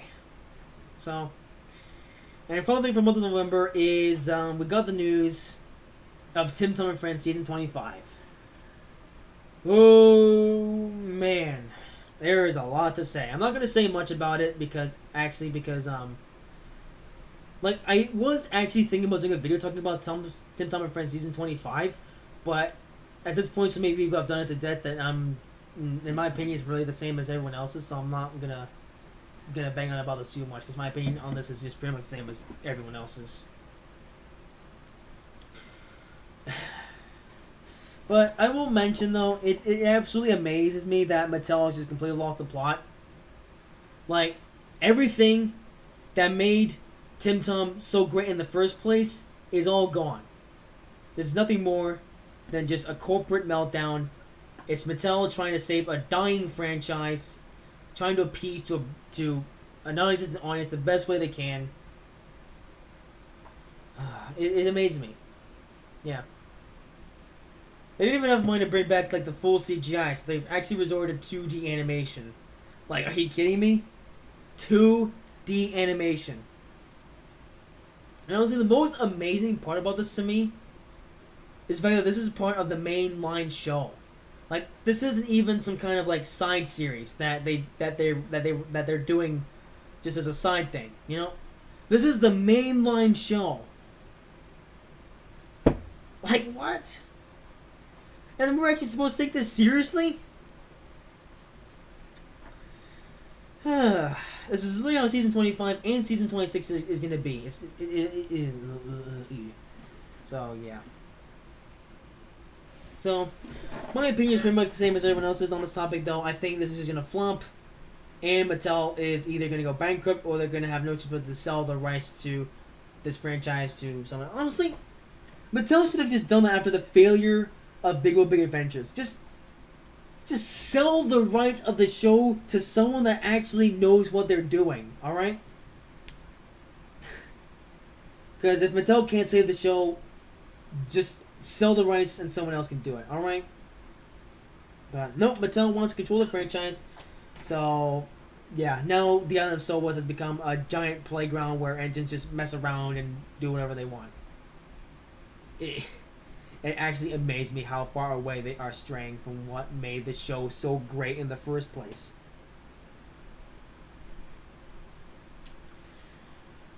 I might do a more in-depth thoughts on video when the season 25 and season 26 actually come out in a couple years time, but that's my take on it from now. Pretty much it's the same as everyone else's. All right, come on. Oh, this is it? Oh. Okay, please slow down. Thank you. Alright, we're almost going to talk about the little things of 2020. This is one of the longest slides I've ever done. I never expected this talk show to be this long, but whatever. So we come to December. So December, not much happened, but there's some things I want to talk about for the month of December. First of all, I got my hands on F1 2020. That's right. As you can tell by the menu music. Oh my goodness. As you can tell by the intro music, I have been playing quite a lot of F1 2020. I've even used the one of the highlight replay soundtracks as the intro music. So that was pretty. I was thinking, and the soundtrack of F1 2020, it's quite good. I like it. Not necessarily as good as F1 2015. I actually prefer the soundtrack of F1 2015 over the soundtrack of F1 2020. But I will at least say the soundtrack of F1 2020 is really, really good. Also, can I just say, F1 theme, best theme in modern motorsports. Yes. So you may wonder what my thoughts on F1 2020. Overall, I really like it. It's so nice to finally have a new F1 game. Like, I had been wanting to get a new F1 game since F1 2015. It's just that I've also been focused on like the yearly Forza games and the yearly NASCAR games, and I wasn't really interested enough in F1 to get on an F1 game, like a new F1 game. But 2020 I thought was a good year to get F1 2020 or a new F1 game because usually I will get the new Forza game, except there is no new Forza game for this year, and I also could have gone NASCAR 5, except NASCAR 5 is literally the same thing as NASCAR 4, and I'm not going to spend money on a game that's essentially copy-paste of something they already own. So, and I also got some money from Amazon gift card, so I figured, you know what? There's no other racing game out there. Project Cars 3 as well isn't that good of a game, so hey, there's not many good racing games out there, so let's get F1. And I'm glad I did, because F1 2020, really good game. Probably the best racing game of the whole year. I just want to say I really like F1 2020. It's such a good game. The graphics are really nice. The driving physics are really nice. It's overall just a very fun game to play. And I should also mention that the entirety of me playing F1 2020 has been on my Logitech steering wheel. And it's a blast. It's a lot of fun. And I do plan on streaming F1 2020 on my YouTube channel at some point in some point this year. But yeah, overall F1 2020, I recommend it. Although it is a darn shame that Codemasters got bought up by EA, so... Ooh dear. Looks like F1 2020 might be the last good F1 game. Can't wait for F1 2020, which will probably be full to the brim with microtransactions, because you know how EA is. Yeah. So, next thing, another thing to do with console racing games is Forza Horizon 4 and Super 7. Yes, the new Super 7 update came out for Forza Horizon 4, and it's a really fun game mode, I'll be honest. I actually really like Super 7. There are some things that I would improve about Super 7, but overall, Super 7, it's fun. It's really fun to mess around with. I've made a few courses of my own, and it's fun to do. By the way, if you want to play those courses, just go on F1 2020 at my gamer tag, or F1 2020, go on to FH4 and in my gamer tag, you know the drill. But yeah, Super 7. Overall, really fun game mode. I like it. Again, there are some problems with it that I would iron out, but overall, it's a good game mode. It's just got some room for improvement. Okay, so we're almost done. Now we come to the Train Slayer Northeast Quarter route debacle. So, I briefly mentioned this already. Actually, I already talked about this on the, actually, dang it, I already talked about this on the Christmas stream, I just realized. Essentially, it was me talking about the Northeast Corridor route. The Washington to Baltimore route. Yeah, so I was actually talking about it on this live stream, but now I just realized I already talked about that on my Christmas live stream. So if you want to hear my opinion on that, just watch that live stream. I might as well mention it here just for someone who doesn't know. And finally, so remember earlier I was talking about my old mattress breaking down? Well, I am happy to say that on the second to last day of the year, my new mattress came in. Thank goodness. So, yeah, I say new mattress. It was an entire new bed. Like, at this point, we had thrown out the old and we had gone an entirely new bed, new mattress, new bottom bit, new sheets, new everything. It was a completely new bed. And man, this was nice to have because now I don't have to sleep on that old bed thing that I had for all those years. That's, all messed up from me jumping on it when I was younger.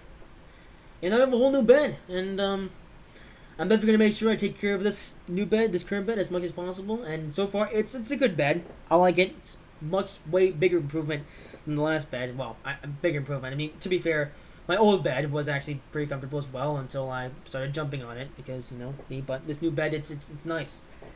I really like sleeping in this new bed.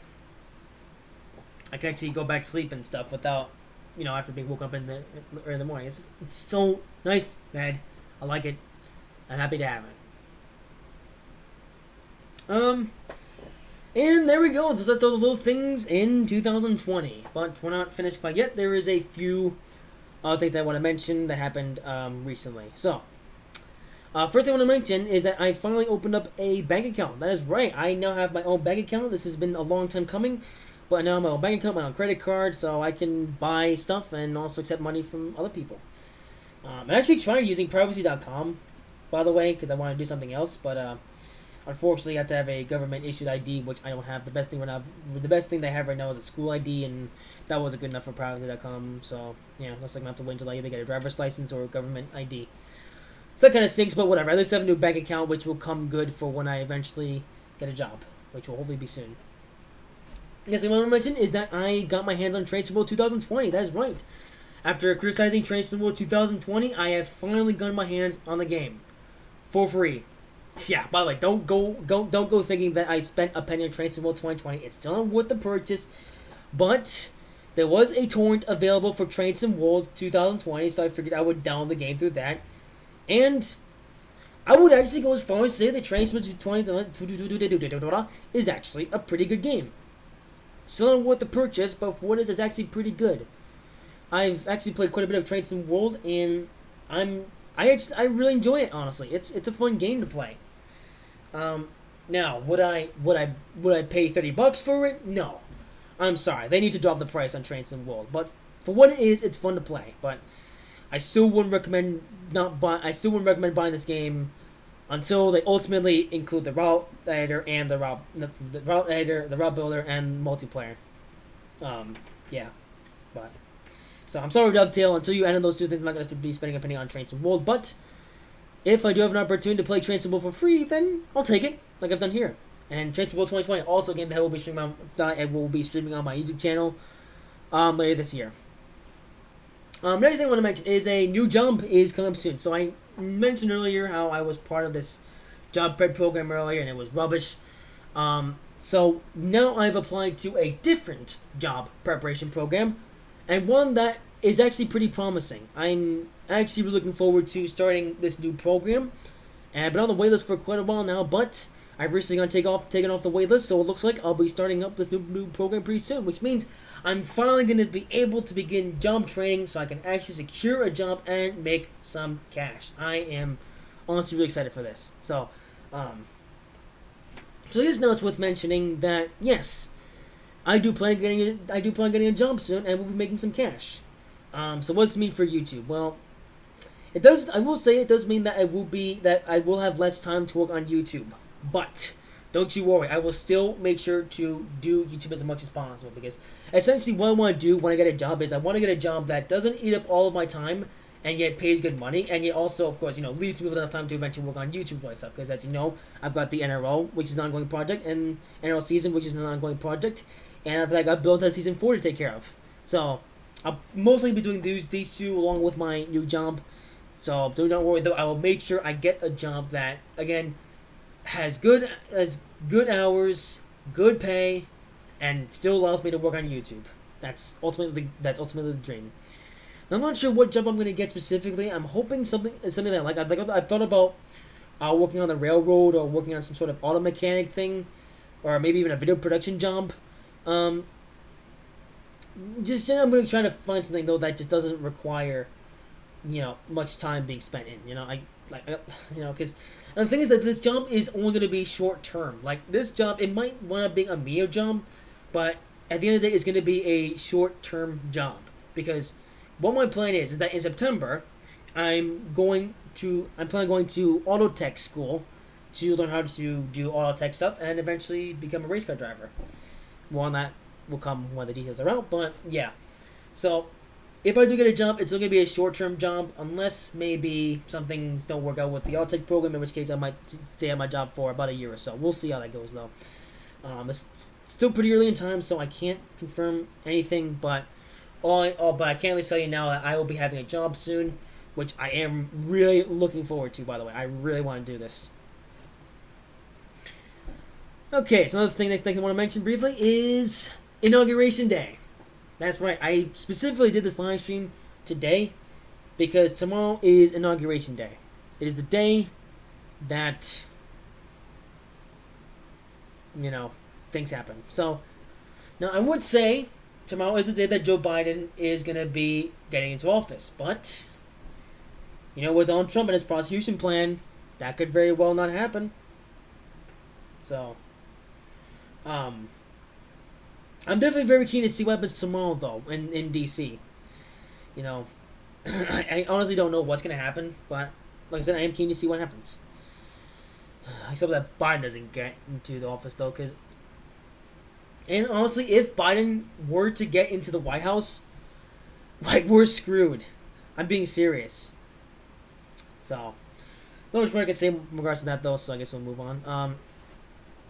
Okay, so two more things I want to mention is I want to talk about Russell for a second, or mention Russell for a second, because right now Russell is currently going through a bit of surgery at the moment. Because I haven't talked to Russell in a call recently, and again, this is because Russell is currently going through a bit of mouth surgery. So essentially, Russell had some tooth pain, so he's gonna have some teeth removed. And actually, just yesterday, the doctor greenlit the teeth removal because Russell had to get his heart checked to make sure that that they could do the teeth removal safely. So essentially, Russell is going to be having surgery in his mouth, and because of his mouth problems, what's going on is Russell hasn't been able to talk properly. So, like I said, Russell's going to be going into mouth surgery soon. So, as of right now, however, let's all wish Russell a speedy recovery. And which leads me on to my final thing that I really want to mention is a live stream. So, I should mention I am planning on doing a Roblox live stream soon. Like I'm thinking as soon as Russell gets, once Russell recovers from his surgery, then essentially we're going to be doing a group play live stream with me, Russell, and Hoobie. Just playing Roblox because it's been a little while since all three of us have been on the air. So, I decided that we're going to do a Roblox live stream for the fun of it soon. I'm not sure how soon though. Again, it really depends on how quickly Russell recovers from his surgery. But of course, I'm not gonna bug Russell because health comes first. And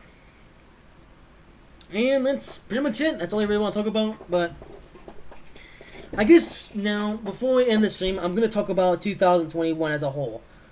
I honestly do think that 2021 is going to be a good year. Maybe even the best year ever.